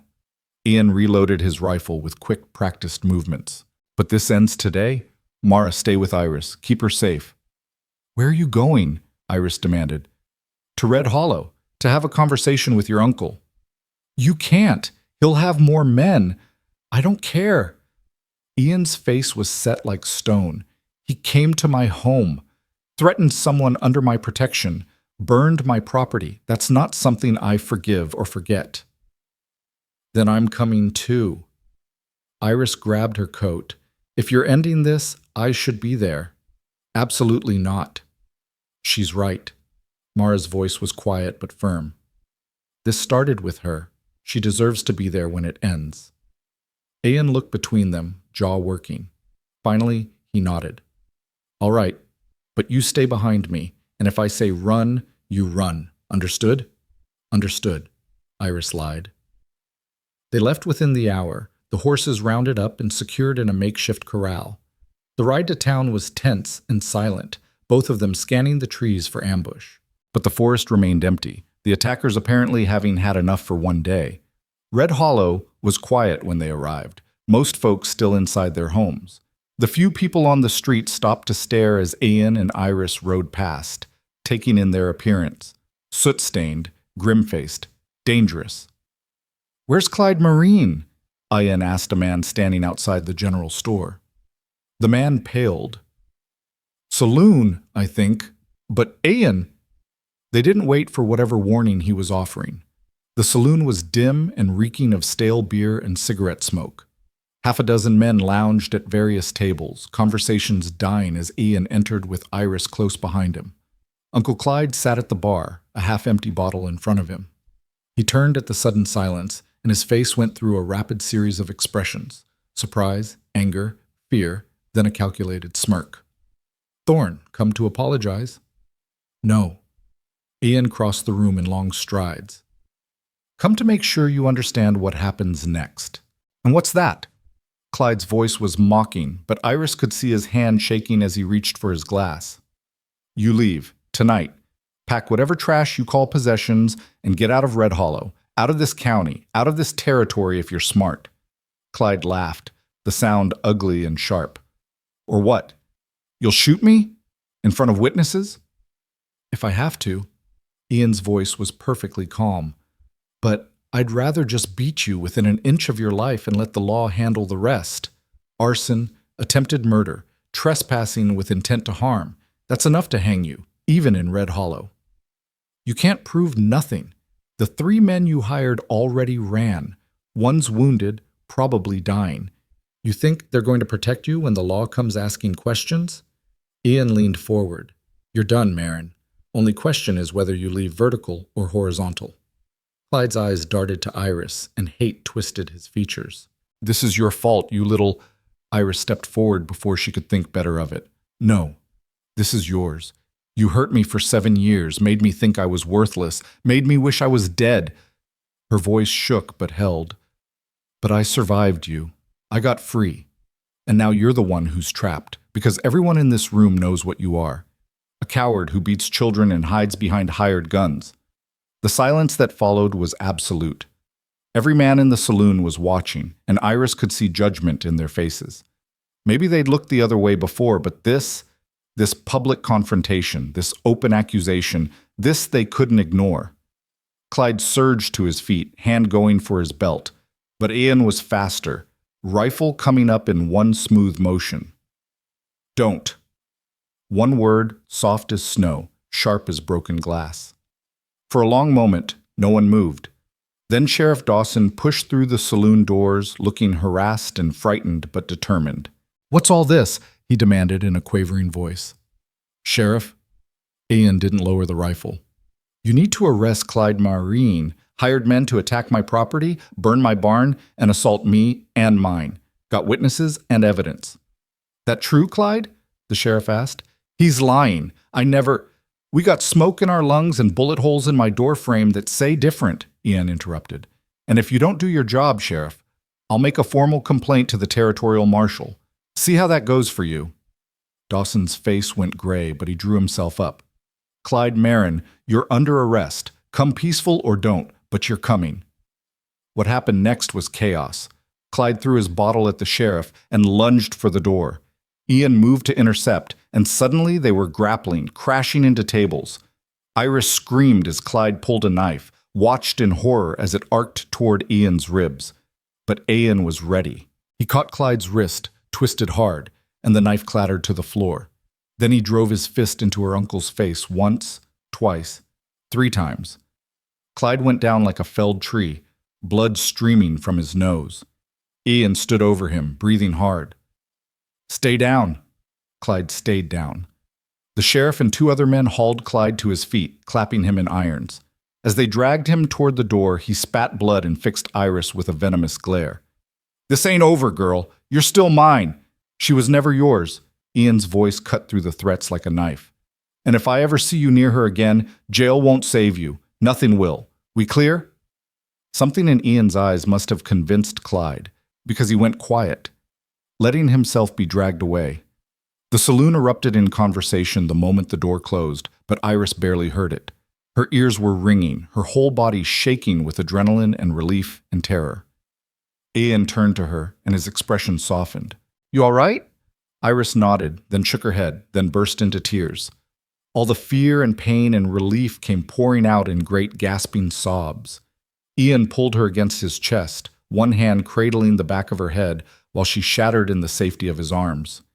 It's over, he murmured. You're safe. I've got you. Around them, the saloon patrons had the decency to look away, giving them a moment of privacy in the public space. Someone brought water. Someone else offered whiskey. Iris took the water with shaking hands and drank while Ian kept one protective arm around her shoulders. That was brave, he said quietly. What you said to him, standing up like that. I was terrified, Iris admitted. Brave people usually are. Ian squeezed her shoulder gently. But you did it anyway. Looked him in the eye and took your power back. Mara appeared then, having followed them to town. She took one look at Iris's tear-stained face and Ian's protective stance and smiled. Well, she said, that's that then. Clyde's done. Word will spread by sundown. No one's going to respect a man who got taken down in his own saloon. She looked at Ian. You made an enemy today. Don't care. Ian's arm tightened fractionally around Iris.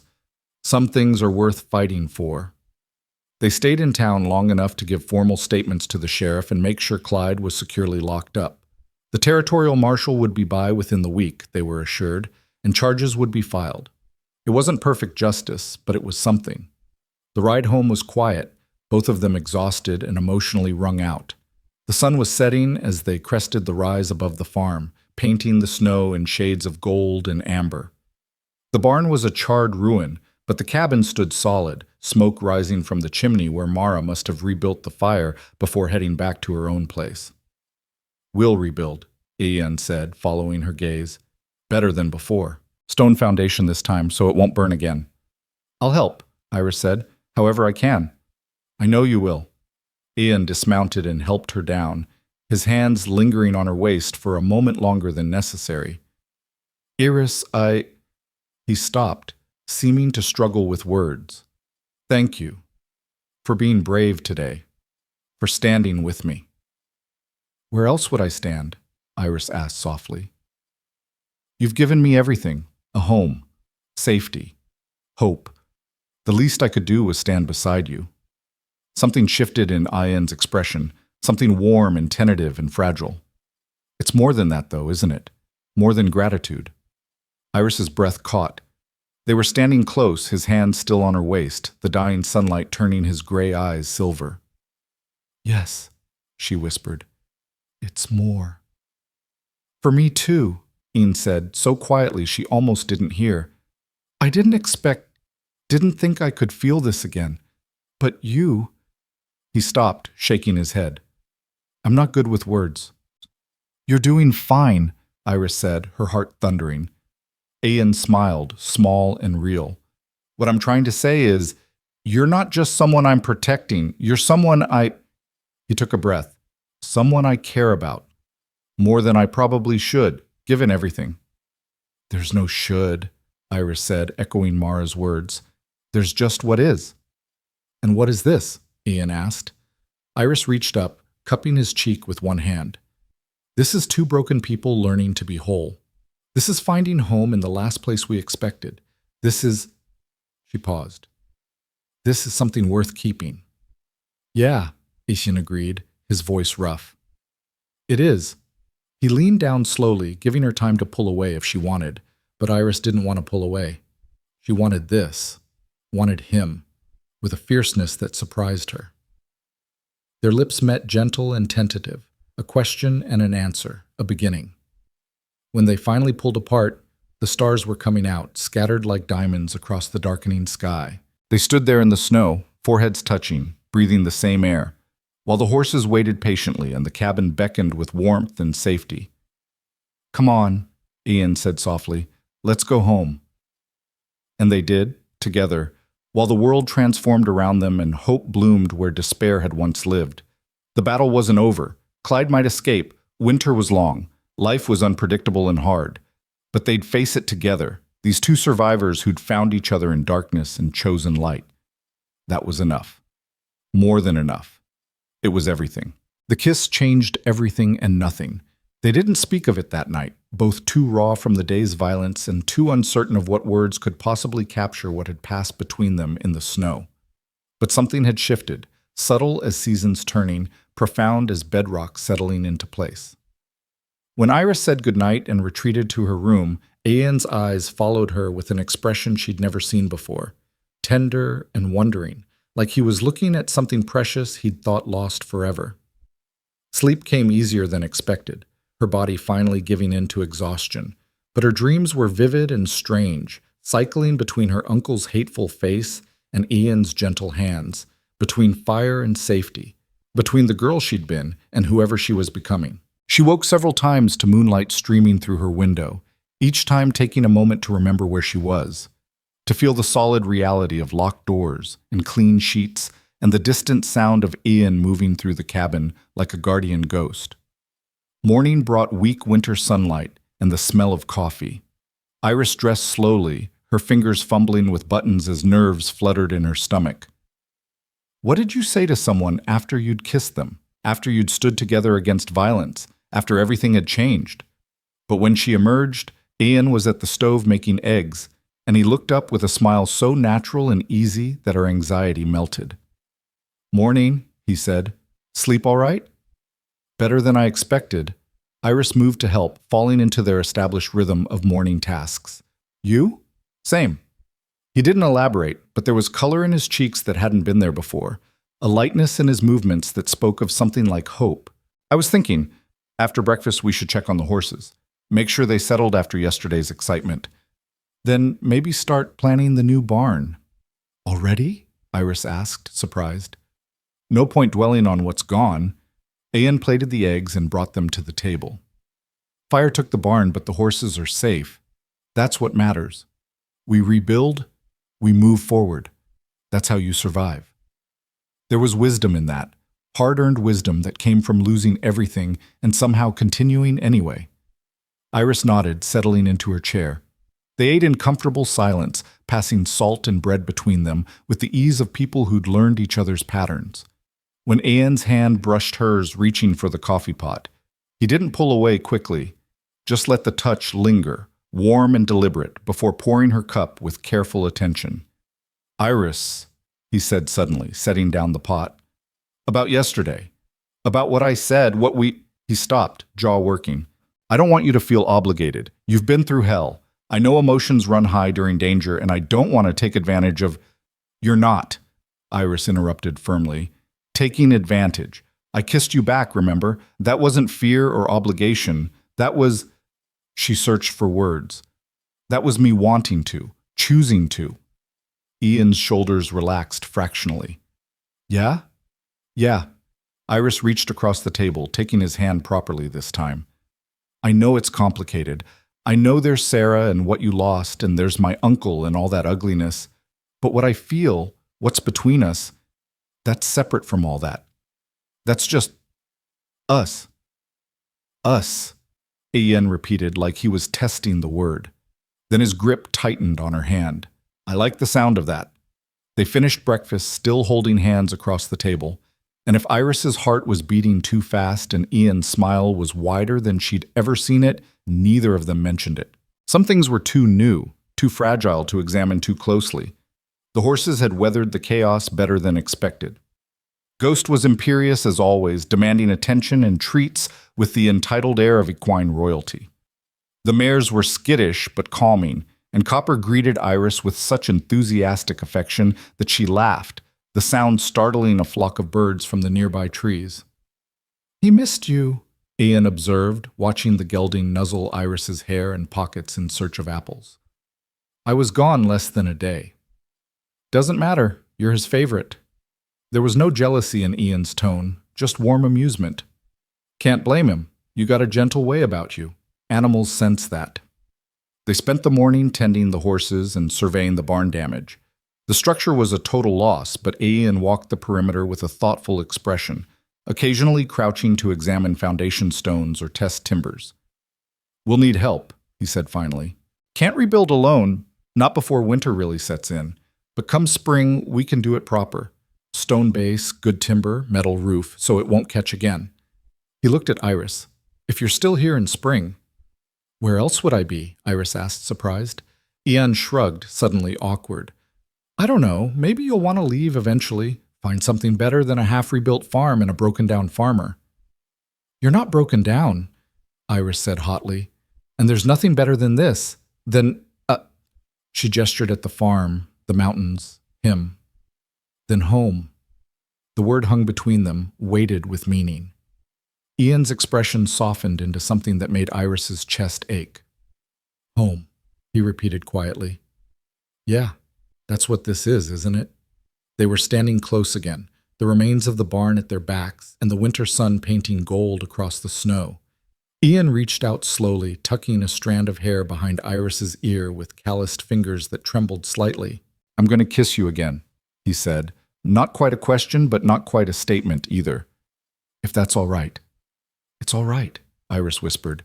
This kiss was different from the first, longer, deeper, full of promises neither of them had words for yet. When they finally pulled apart, both breathing hard, Ian rested his forehead against hers. Been a long time since I felt this, he admitted. Scared the hell out of me at first. Felt like betraying Sarah somehow, but he paused. She wouldn't want me alone forever. Wouldn't want me just existing instead of living. And you, his voice roughened, you make me feel alive again. You saved my life, Iris said simply. In every way that matters.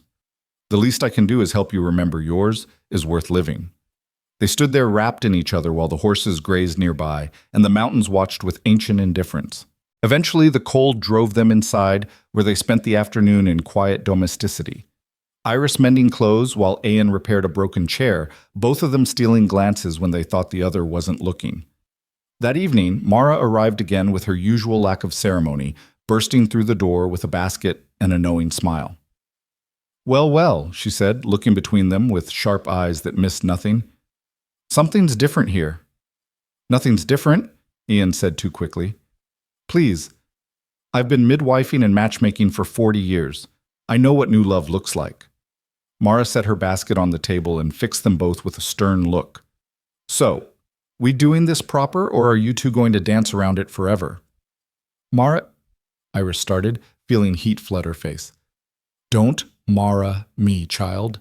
You're living under the same roof, clearly have feelings for each other, and this is a small town with big opinions. If you're serious about this, about each other, then we need to do it right, for your sake and for his. What are you suggesting? Ian asked carefully. Marriage. Mara said it flat out. No ceremony. I know. It's fast, it's complicated. There's history and hurt and all kinds of reasons to wait. But waiting just gives folks time to gossip and judge. You marry her proper, Ian, and no one can say a word about her living here. She becomes your wife, your partner, your equal, not your property or your charity case or whatever ugliness folks want to whisper. The word marriage hit Iris like a physical blow. Marriage meant forever, meant commitment, meant trusting that this fragile new thing between them could survive. It was terrifying and tempting in equal measure. I can't ask her that, Ian said, looking stricken. It's too much, too fast. She deserves— What do I deserve? Iris interrupted quietly. Tell me, Ian, what is it you think I deserve? He met her eyes. Better than this. Better than a hasty marriage to a widower twice your age who's still grieving his first wife. You deserve romance and courtship, and time to figure out what you want without pressure. I'm 19 years old, Iris said, her voice steady. I spent the last 7 years being told I was worthless, that I deserved nothing but pain. You think I don't know what I want? You think I can't recognize the difference between being used and being valued? She stood, moving to stand in front of him. I want this. Want you. Want a life where I'm someone's choice, not someone's burden. If you're offering marriage, real partnership, then yes. My answer is yes. Ian stared at her like she'd performed a miracle. You're sure? I'm sure. It won't be easy. I've got ghosts, Iris. Wounds that might never heal proper. There'll be days I'm difficult. Days I'm lost in the past. And this farm, it's hard work, hard living. Nothing fancy or soft about it. I don't want fancy or soft. Iris took his hands. I want real. I want honest. I want someone who sees me as I am and doesn't flinch. That's you. That's this. She paused. Unless, do you not want this? Want me? God, yes. Ian pulled her close, fierce and sudden. Want you so much it terrifies me. But I needed to know you wanted it too, that I wasn't— He stopped. That this was real for you. It's real, Iris promised against his chest. It's the most real thing I've ever felt. Mara cleared her throat loudly. Well, that's settled then. I'll talk to Pastor Williams. We can do a small ceremony, just a few witnesses. Nothing fancy, but legal and proper. Sound good? They pulled apart enough to look at her, and Ian nodded. Yeah, that sounds— Yeah. Good. Mara's smile was triumphant. Now, I brought supplies. We're going to celebrate with a proper meal and decent wine, and I'm going to tell you both everything you need to know about making a marriage work, starting with communication and ending with realistic expectations about each other's snoring habits. What followed was one of the strangest, most wonderful evenings of Iris's life. Mara held court at their table, alternating between practical advice about running a household together and surprisingly frank discussions about marital relations that left both Iris and Ian red-faced, but laughing. The older woman treated their impending marriage as both sacred and pragmatic, acknowledging the unusual circumstances while insisting that love was love regardless of how it started. Sarah would approve, Mara said at one point, grown serious. I knew her, Ian, knew how she loved you. She'd want you happy, want you living instead of just surviving. This girl here, she gestured at Iris. She's good for you, good to you. That's what matters. Thank you, Ian said quietly, for saying that, for everything. Don't thank me yet. Wait until you're 5 years married and sick of each other's faces. But Mara's eyes were kind, though somehow I don't think that'll be a problem for you two. She left as darkness fell, making them promise to come to town the following week for the ceremony. After she'd gone, Iris and Ian cleaned up in silence, the weight of their decision settling over them like new snow, quiet, clean, transforming. Having second thoughts? Ian asked as they worked. No. Iris dried the last plate. You? No. He hung up the dish towel with careful precision. Just thinking about what comes next, what it means. What does it mean? Iris asked. To you? Ian was quiet for a long moment. It means I'm choosing to live again, choosing hope over grief, choosing you over staying safe in sorrow. He looked at her.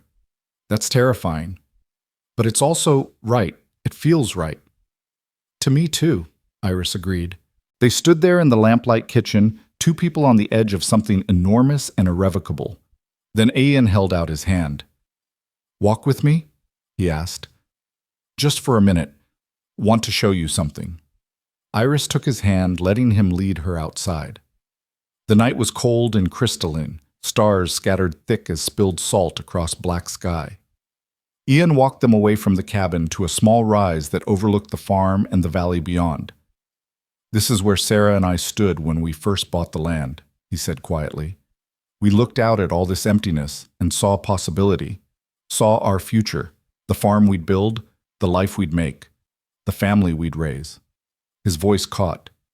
"Thought we'd grow old here together, watch our children have children, leave something lasting." "I'm sorry you lost that," Iris said. "Sorry it ended before it should have." "Me too." Ian squeezed her hand. "But standing here with you, I'm starting to see possibility again. Different than before, but still, possibility. A new future maybe, if we're brave enough." "We're brave enough," Iris said firmly. "We've already survived the hard part. What's a little thing like building a life together compared to what we've already lived through?" Ian laughed, surprised and genuine. "When you put it that way." He pulled her close, wrapping his arms around her from behind, so they both faced the valley. "Thank you for taking a chance on a broken-down farmer with more grief than sense. Thank you for taking a chance on a scared girl who'd forgotten she was worth saving," Iris replied, leaning back against him. They stood there wrapped together while frost formed patterns on the grass and the stars wheeled overhead, and the future waited, patient and possible, and theirs for the making. The week before the wedding passed in a blur of preparation and nervous excitement. Iris found herself alternating between giddy anticipation and sheer terror. What if she was a terrible wife? What if Ian regretted his choice? What if this whole thing fell apart and she ended up alone again? Only this time it would hurt worse because she'd known what it was like to be wanted? Ian seemed to sense her spiraling thoughts. He'd find excuses to touch her, a hand on her shoulder as he passed, fingers brushing hers when they both reached for something, casual affection that grounded her in reality. At night, they'd started spending evenings together on the porch despite the cold, wrapped in blankets and talking about everything and nothing until Iris's fears quieted enough for sleep. "Tell me something you want," Ian said one evening. "From this marriage, from life. Something just for you." Iris thought about it. "I want to learn to read properly," she admitted. "I know some, but my uncle never saw the point in teaching me more. I want to read your books, read anything I want without struggling." "Then I'll teach you." Ian's voice was firm. "Every evening, if you want. We'll go through every book in the cabin until your reading circles around me." "What do you want?" Iris asked. "This."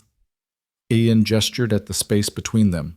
"Peace, companionship, someone to build something with." He paused. "And maybe, this is foolish, but maybe children someday, if you wanted.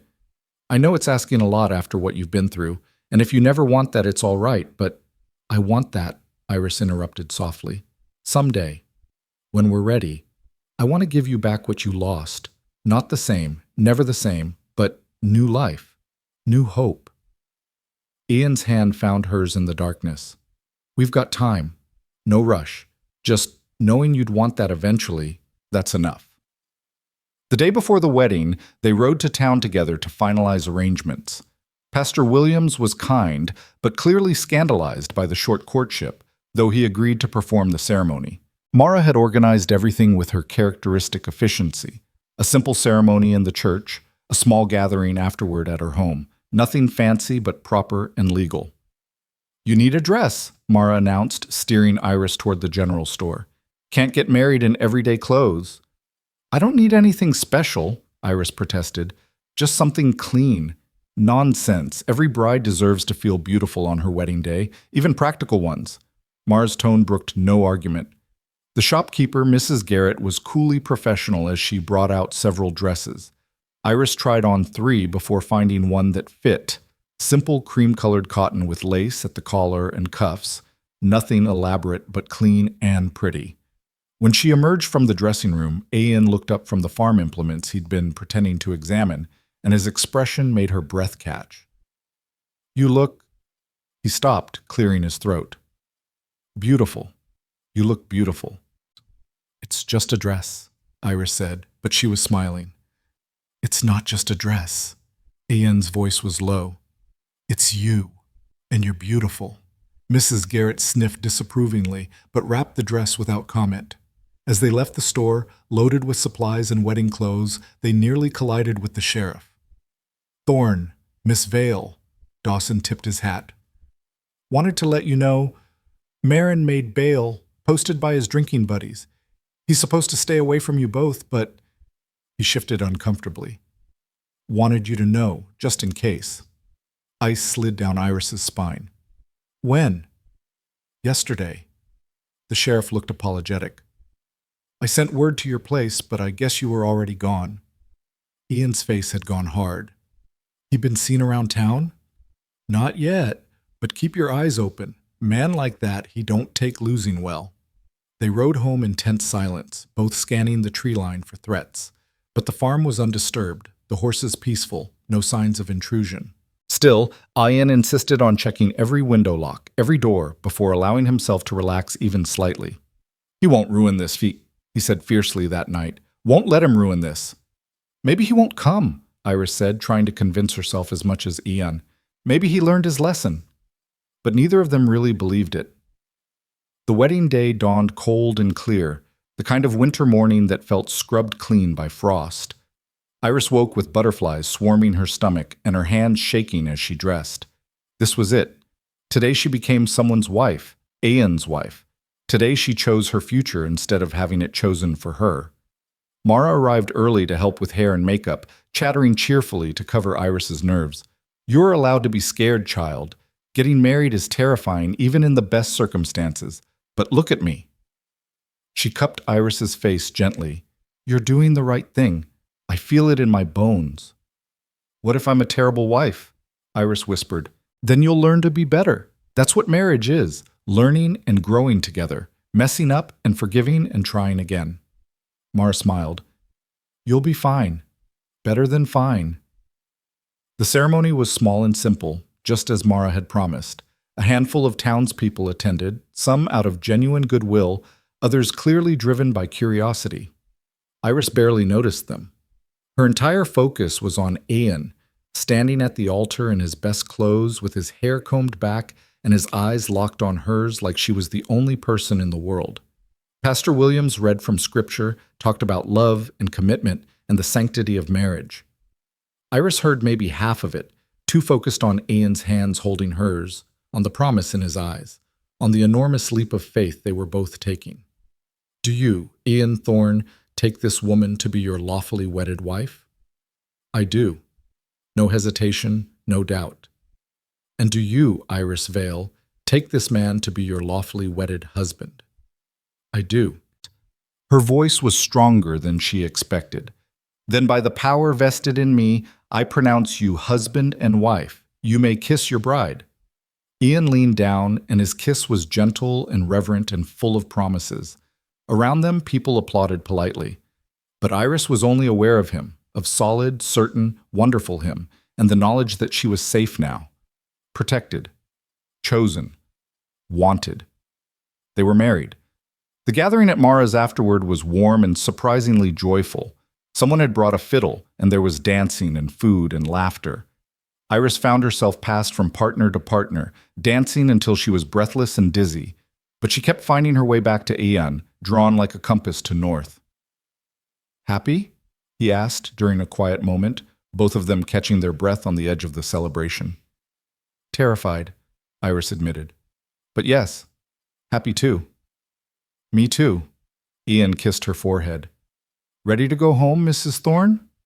Mrs. Thorne. The name settled over her like a warm cloak. Ready. They rode home through the afternoon light, and if Iris pressed closer against Ian's back than strictly necessary, neither of them mentioned it.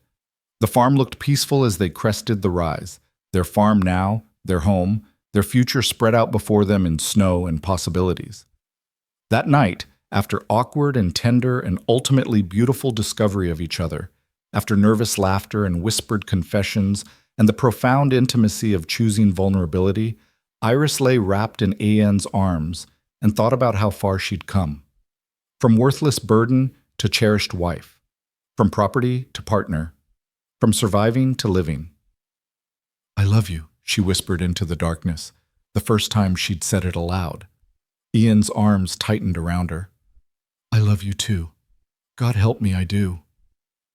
Outside, snow began to fall again, covering the world in clean white silence. And in their small cabin on the Montana frontier, two broken people held each other and slept, healing and whole in home. The first weeks of marriage unfolded like pages in a book Iris had never dared to read before, each day revealing new chapters of intimacy and partnership she hadn't known were possible. She woke each morning to Ian's warmth beside her, to the novelty of shared space and shared breath, to the profound comfort of not being alone. Some mornings he was already awake, watching her with an expression so tender it made her chest ache. Other mornings she'd wake first and study his sleeping face, memorizing the lines around his eyes, the gray threading his hair, the vulnerability that only showed when his defenses were down. "Stop staring," he mumbled one morning without opening his eyes, a smile tugging at his mouth. "Can't help it," Iris replied, tracing a finger along his jaw. "You're mine now. I'm allowed to stare." "Yours," Ian repeated, opening his eyes. "Yeah, I am." He pulled her closer, kissing her forehead. "Still getting used to that, in a good way." They fell into new rhythms, building on the foundation they'd already established, but deepening it with the intimacy of marriage. Iris learned that Ian talked in his sleep sometimes, fragments of conversations with ghosts, learned that he was gentler than his rough exterior suggested, that he sang old working songs while doing chores, that he had a dry sense of humor that emerged when he felt safe. Ian learned that Iris was fiercely stubborn about small things, that she hoarded pretty rocks and feathers like treasures, that she had nightmares sometimes and needed to be held without questions until they passed. "Tell me something you've never told anyone," Iris said one evening as they worked together on supper, her kneading bread while he peeled potatoes. Ian was quiet for a moment. "Sometimes I talk to them, Sarah and Eli, when I'm out working. Tell them about my day, about what's growing, about—" He paused. "About you. Think they'd like you. Think they'd be glad I'm not alone anymore." "I talk to my parents too," Iris admitted. "Tell them I'm safe now, that I found someone good." She shaped the dough with flour-dusted hands. "Think they hear us? The people we've lost?" "I don't know." Ian set down the knife, coming to stand behind her, resting his chin on top of her head. "But I hope so. Hope they know we're still here, still trying." These moments of quiet honesty stitched them together more firmly than any vow. They were learning each other's scars, the topography of old wounds, and how to navigate around them without causing fresh pain. It wasn't always easy. Some days grief ambushed Ian, and he'd go silent and distant, working himself to exhaustion rather than feel. Other days, Iris would flinch at a raised voice or sudden movement, her body remembering her uncle's cruelty before her mind caught up. But they learned to recognize the signs, to offer space or comfort as needed, to forgive the rough edges that healing left behind. Winter deepened, and with it came a peace Iris had never known. The farm was snowed in for days at a time, cutting them off from town and the world beyond their small valley. It should have felt claustrophobic, but instead it felt like sanctuary. Just the two of them, and the horses, and the infinite white silence of Montana winter. Ian taught her to read in the evenings, patient and encouraging as she stumbled through words that had once seemed impenetrable. She taught him the songs her mother had sung, and slowly, haltingly, he began to sing them with her. "You have a good voice," Iris said one night, surprised. "Why don't you sing more?" "Haven't had reason to in a long time." Ian's smile was small but real. "Forgot I knew how." They made plans for spring, the new barn they'd build, the garden they'd plant, maybe chickens and goats like Ian had mentioned. It felt impossibly luxurious, planning a future, daring to believe they'd have one. But peace, Iris was learning, was a fragile thing. It happened on a gray afternoon in late February, when the snow had melted enough to make the roads passable, but winter still held the land in its grip. Iris was alone in the cabin, Ian having ridden to check the far fence line, when she heard horses approaching. Her heart kicked into her throat, but she forced herself to the window, hoping it was just Mara or a neighbor. It wasn't. 3 men on horseback, and even from a distance, even though she couldn't see his face clearly, Iris knew. Uncle Clyde. He'd come back. Terror flooded her system, but beneath it was something else. Anger. Fierce, burning anger that this man wouldn't leave her alone, wouldn't let her have this one good thing, wouldn't accept that she was free. She grabbed Ian's rifle from above the door, hands shaking as she checked that it was loaded the way he'd taught her. Then she positioned herself by the window, heart hammering as the men approached. They stopped 20 yards from the cabin. Clyde dismounted, swaying slightly, drunk, probably, which made him more dangerous. The other 2 men stayed mounted, hired guns by the look of them, harder and more professional than the ones from before. "Iris!" Clyde's shout was slurred and angry. "I know you're in there, girl. Come out here!" She didn't answer, didn't move, just kept the rifle trained on him through the window. "Don't be stupid. That marriage ain't legal. You're still my property, still my ward. I got rights." "You have no rights," Iris shouted back, proud that her voice came out strong despite her fear. "I'm a married woman now. You have no claim on me." "That piece of paper don't mean nothing. You're coming with me, one way or another." Clyde started toward the cabin. Iris fired a warning shot, the bullet kicking up snow 5 feet in front of him. The recoil nearly knocked her over, but she held steady. "Stop! Come any closer, and the next one goes through you." Clyde froze, then laughed, ugly and mean. "You ain't got the nerve, girl. You never did. Too soft, too scared. That's why you needed me, needed someone to keep you in line." "I never needed you." Iris's hands were steady now, rage burning away fear. "You were a monster who hurt a child because it made you feel big. But I'm not a child anymore, and I'm not scared of you." "You should be." Clyde gestured to the hired men. "I got help this time. Real help. You can come peaceful or come fighting, but you're coming." The men dismounted, starting to spread out. Iris's mind raced. She couldn't hold off 3 of them, not alone. Where was Ian? How long until he got back? Could she barricade the door, hide, run? Then she heard it. The thunder of hooves, a shout, and Ian burst from the tree line on Ghost, rifle in hand. He must have heard the shot, must have ridden hell for leather to get back. Relief and terror warred in Iris's chest. "Get off my property!" Ian's voice cracked like a whip as he pulled Ghost to a rearing halt between the hired men and the cabin. "All of you, now!" "This is family business, Thorne," Clyde shouted. "Don't concern you. She's my wife. Everything about her concerns me."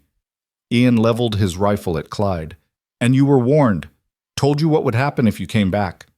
"You gonna shoot me in front of witnesses?" Clyde sneered. "That's murder, Thorne. They'll hang you." "Self-defense." Ian's voice was dead calm. "You came to my home armed with hired guns, threatening my wife. Any court in the territory would call that justified." One of the hired men shifted nervously. "Marin, you didn't say nothing about the law being involved. Said this was just collecting a debt." "Shut up," Clyde spat. "I'm paying you to do a job, so do it." "The job just changed," Ian said, addressing the hired men directly. "You touch my wife, you try to take her, and I will kill you both. That's not a threat. That's a promise. Now you got a choice. Right away right now and this ends peaceful, or stay and see how many of you I can put down before you put me down." The men exchanged glances. They were professionals, could probably read the situation better than Clyde's drunken desperation, could see that Ian meant every word, that this would end in blood if they pushed. "Hell with this," one of them muttered, remounting his horse. "Ain't getting paid enough to die over some family squabble." "Where you going?" Clyde raged as both men turned their horses. "I paid you." "Keep your money." The second man was already riding away. "Find yourself other fools." Then it was just Clyde, alone and furious, facing Ian's rifle. For a moment, Iris thought he might charge anyway, might let his pride and hate override self-preservation. His hand moved toward his belt, toward the pistol holstered there. "Don't." Ian's voice dropped to something cold and final. "Please don't make me do this in front of her. Just leave. Just get on your horse and ride away and never come back." "She's mine." Clyde's shout was raw with impotent rage, and something else, fear maybe, at the sudden knowledge that he'd lost. "I raised her, fed her, kept a roof over her head when no one else would." You beat her! Iris shouted from the cabin, unable to stay silent anymore. You hurt me every single day. You made me think I was worthless, that I deserved pain. But I didn't. I never did. Her voice broke. And I'm done. I'm done being scared of you. Done letting you take up space in my head. You're nothing. You hear me? Nothing. The words hung in the frozen air, and something in Clyde's face crumpled. Not remorse, he was incapable of that, but the realization that he'd truly lost, that his power over her was gone, that he was alone and pathetic and defeated. You'll regret this, he said, but the venom was gone from his voice, leaving only bitterness. Both of you. The only thing I regret, Iris said clearly, is not standing up to you sooner.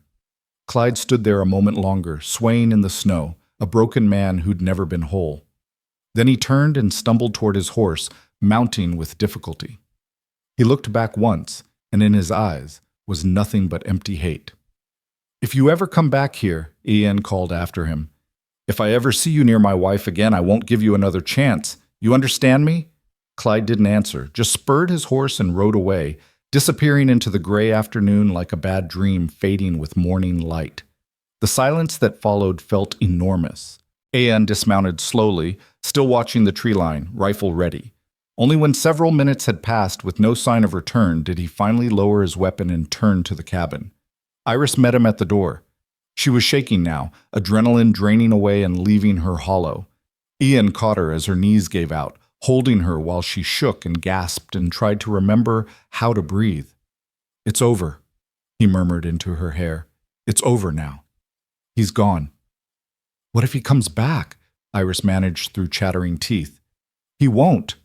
Ian's voice was certain. You saw him. He knows he lost. Men like him, they need to feel powerful. Today he learned he's not. That's the kind of lesson that sticks. When I saw him, I thought I'd freeze. Thought I'd be that scared girl again. Iris pulled back to look at Ian's face. But I wasn't. I was angry. You were magnificent. Ian cupped her face gently. Stood your ground, held him off until I could get here. That took courage. I was terrified. Courage isn't not being scared, it's being scared and doing it anyway. He kissed her forehead. You were so brave, so strong. I'm proud of you. The words hit something deep inside Iris, some place that had been waiting her entire life to hear them. She burst into tears, not sad tears, but releasing tears, letting go of fear and pain and the weight of carrying her uncle's cruelty. Ian held her through it, steady and solid, until the storm passed and she was wrung out but lighter. That evening, they sat by the fire, Iris wrapped in a blanket with Ian's arm around her. They'd spent the afternoon securing the property, checking for any signs of lingering threat, but everything was quiet, peaceful, safe. Tell me about the future, Iris said quietly. The one we're building. Ian was silent for a moment, gathering his thoughts. We finish the winter. Come spring, we rebuild the barn. Plant a big garden, vegetables and flowers both, because you deserve pretty things. Get those chickens and goats we talked about. Maybe trade for another mare, start actually breeding horses like Sarah wanted. He paused. And someday, when you're ready, maybe we have a baby. Start a family for real. I think I'm ready, Iris said, surprising herself. Not right this minute, but soon. I want to fill this place with life, with love. Want to give you back what you lost. You already have. Ian's voice was rough with emotion. You already gave me back my life. Everything else is just extra. Beautiful extra. They sat there as the fire burned down to embers and the night deepened around them. Outside, the world was cold and harsh and unforgiving. But inside their small cabin, there was warmth and safety and the beginning of something that would last. Winter finally broke in late March, the snow retreating to reveal brown earth and the first tentative green shoots of spring. The change felt symbolic, like the land itself was healing. Iris and Ian threw themselves into work, clearing the debris from the old barn, preparing the foundation for the new one, turning over the garden soil. Mara visited regularly, bringing news from town and gossip that made them laugh. Clyde left, she reported one afternoon, cleared out a week ago. Heard he went east, back to wherever he came from. Word is he's not welcome in Red Hollow anymore. Men at the saloon made it clear. Relief washed through Iris. He's really gone? Really gone. Mara squeezed her hand. It's over, child. You're free. Free. The word felt too big, too wonderful to be real, but as the weeks passed and no threat materialized, Iris began to believe it, began to let herself relax into safety instead of constantly bracing for violence. The new barn went up in May, a community effort that brought neighbors from miles around to help. It was larger than the old one, sturdier, with a stone foundation that wouldn't burn and space for more horses. As they raised the final beam, Iris stood next to Ian and felt pride bloom in her chest. They'd done this, together, built something real and lasting. Summer brought its own miracles. The garden flourished under Iris's care, producing more vegetables than they could eat. The chickens Ian brought home, a half-dozen hens and a rooster, settled in and began laying. And in late June, when Iris woke feeling sick for the third morning in a row, she knew. She waited until evening to tell Ian, wanting to be sure, wanting the moment to be right.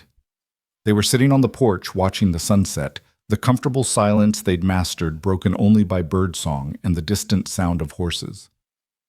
Ian, Iris said softly, I need to tell you something. He turned to her, immediately alert to the seriousness in her tone. What is it? You all right? I'm better than all right. Iris took his hand, pressing it to her still flat stomach. I'm pregnant. We're going to have a baby. The expression that crossed Ian's face was something beyond words. Shock and joy and fear and wonder, all mixed together. His hand trembled against her belly, his eyes bright with unshed tears. You're sure? He whispered. I'm sure. Mara confirmed it this morning. Iris smiled through her own tears. You're going to be a father again. Ian's voice broke. He pulled her close, burying his face in her hair. I never thought, didn't dare hope. He was crying now, shoulders shaking with the force of it. Thank you, God, thank you. They held each other as the sun set, painting the sky in shades of gold and rose, two people who'd survived the worst and found their way to the best. A baby. New life. A future that stretched out bright and full of possibility. The pregnancy was smooth, Mara checking on Iris regularly and pronouncing her healthy and strong. Ian was simultaneously terrified and overjoyed, constantly hovering and fretting until Iris had to remind him she wasn't made of glass. He built a cradle with his own hands, carving it from cedar and polishing it until it gleamed. Iris sewed tiny clothes, marveling at how small they were.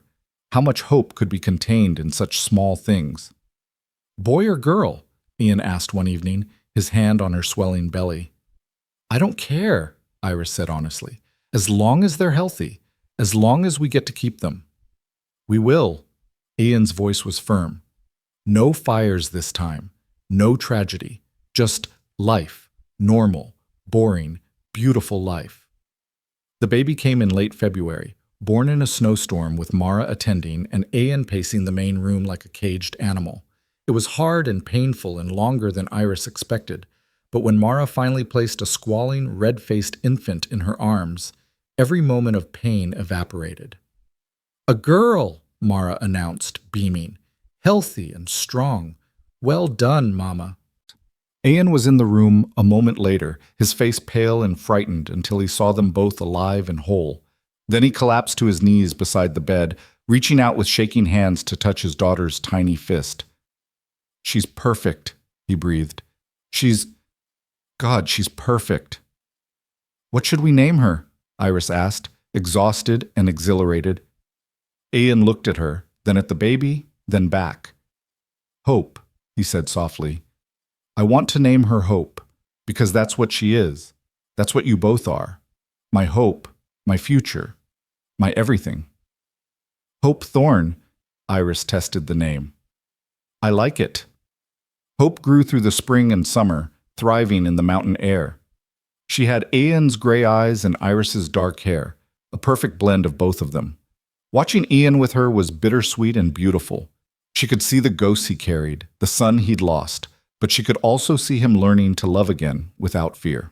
learning that joy didn't require forgetting grief, that both could exist in the same heart. The farm prospered. Word spread about Anne's skill with horses, and people came from 3 counties to buy or trade. The garden produced abundantly, and Iris learned to can and preserve, filling shelves with jewel-toned jars that would see them through winter. They bought 2 more mares, started breeding them properly, watched foals being born into spring sunshine. On a crisp autumn afternoon 2 years after Hope's birth, Iris stood on the porch holding their daughter while Ian worked with a young colt in the corral. The barn stood white and solid against the blue sky. The fences were mended and strong. Smoke rose from the chimney of their warm cabin. Everything they'd built, everything they'd survived, had led to this moment. "Mama, look!" Hope pointed at her father, giggling as the colt nuzzled his shoulder. "Dada and horse." "I see, sweetheart." Iris kissed the top of her head, breathing in the smell of soap and sunshine that clung to her daughter. Ian finished with the colt and walked over, climbing the porch steps to wrap his arms around both of them. "What are my girls doing?" "Watching you," Iris said, leaning into him, "thinking about how far we've come." "Long way," Ian agreed. "From that first day when I bought you for a horse. Best bargain I ever made." Iris laughed, the sound bright and free. "You always say that." "Because it's true." Ian turned her face toward his expression serious. "You saved me, Iris. You know that, right? I was dying in this place, drowning in grief. Then you came along and gave me a reason to live again. Gave me this—" He gestured at their home, their life. "Gave me everything." "We saved each other," Iris corrected. "That's how it works." Hope squirmed, wanting down, and they released her to toddle after a butterfly. They watched her play, the evening sun turning her hair to bronze, her laughter floating on the mountain breeze. "Think we'll have more?" Ian asked quietly. "More children?" "Maybe," Iris smiled up at him. "Would you want that?" "With you? Yeah. I want everything with you." He kissed her, soft and lingering. "You're my home, Iris Thorne. My heart. My hope." "And you're mine," Iris replied. "You're my gold." They stood there wrapped in each other as the sun set over the Montana mountains, painting the world in shades of amber and rose. The shadows of the past were still there. They always would be, grief and trauma leaving marks that never fully faded. But the present was bright, and the future was theirs, built on love and survival, and the stubborn determination of 2 broken people who'd chosen to heal together. From cruelty had come kindness. From transaction had come love. From despair had come hope. Literal hope, running through the grass with her father's eyes and her mother's laugh, proof that beauty could grow from ashes. Iris had been sold for a horse at 19, treated like property, like something disposable. But Ian had seen her worth when she'd forgotten it herself, had treated her like gold when the world had taught her she was nothing. And in return, she'd given him back his life, his future, his capacity for joy. They'd rebuilt the barn, replanted the garden, brought new life into a place that had known too much death. And every day, in 1,000 small ways, they rebuilt each other too. As darkness fell and stars began to prick the sky, they gathered hope and went inside to warmth and lamplight and the comfortable chaos of family. Tomorrow would bring work and challenges and the endless demands of farm life. But tonight there was peace and love and the knowledge that they were exactly where they belonged, together, home. Whole. The story that had started with a cruel bargain ended with abundance. And if sometimes Iris woke at night and reached for Ian just to confirm he was real, that this life was real, he always reached back, always held her close, always whispered that she was safe, was loved, was home. And she was. Finally, completely, she was. The girl who'd been sold for a horse had become a woman who knew her worth. The man who'd lost everything had learned to hope again. And together, they'd built something that no one could take away. A family, a home, a love that was worth more than gold. It was everything. It was enough. It was theirs. And that was the truest ending of all.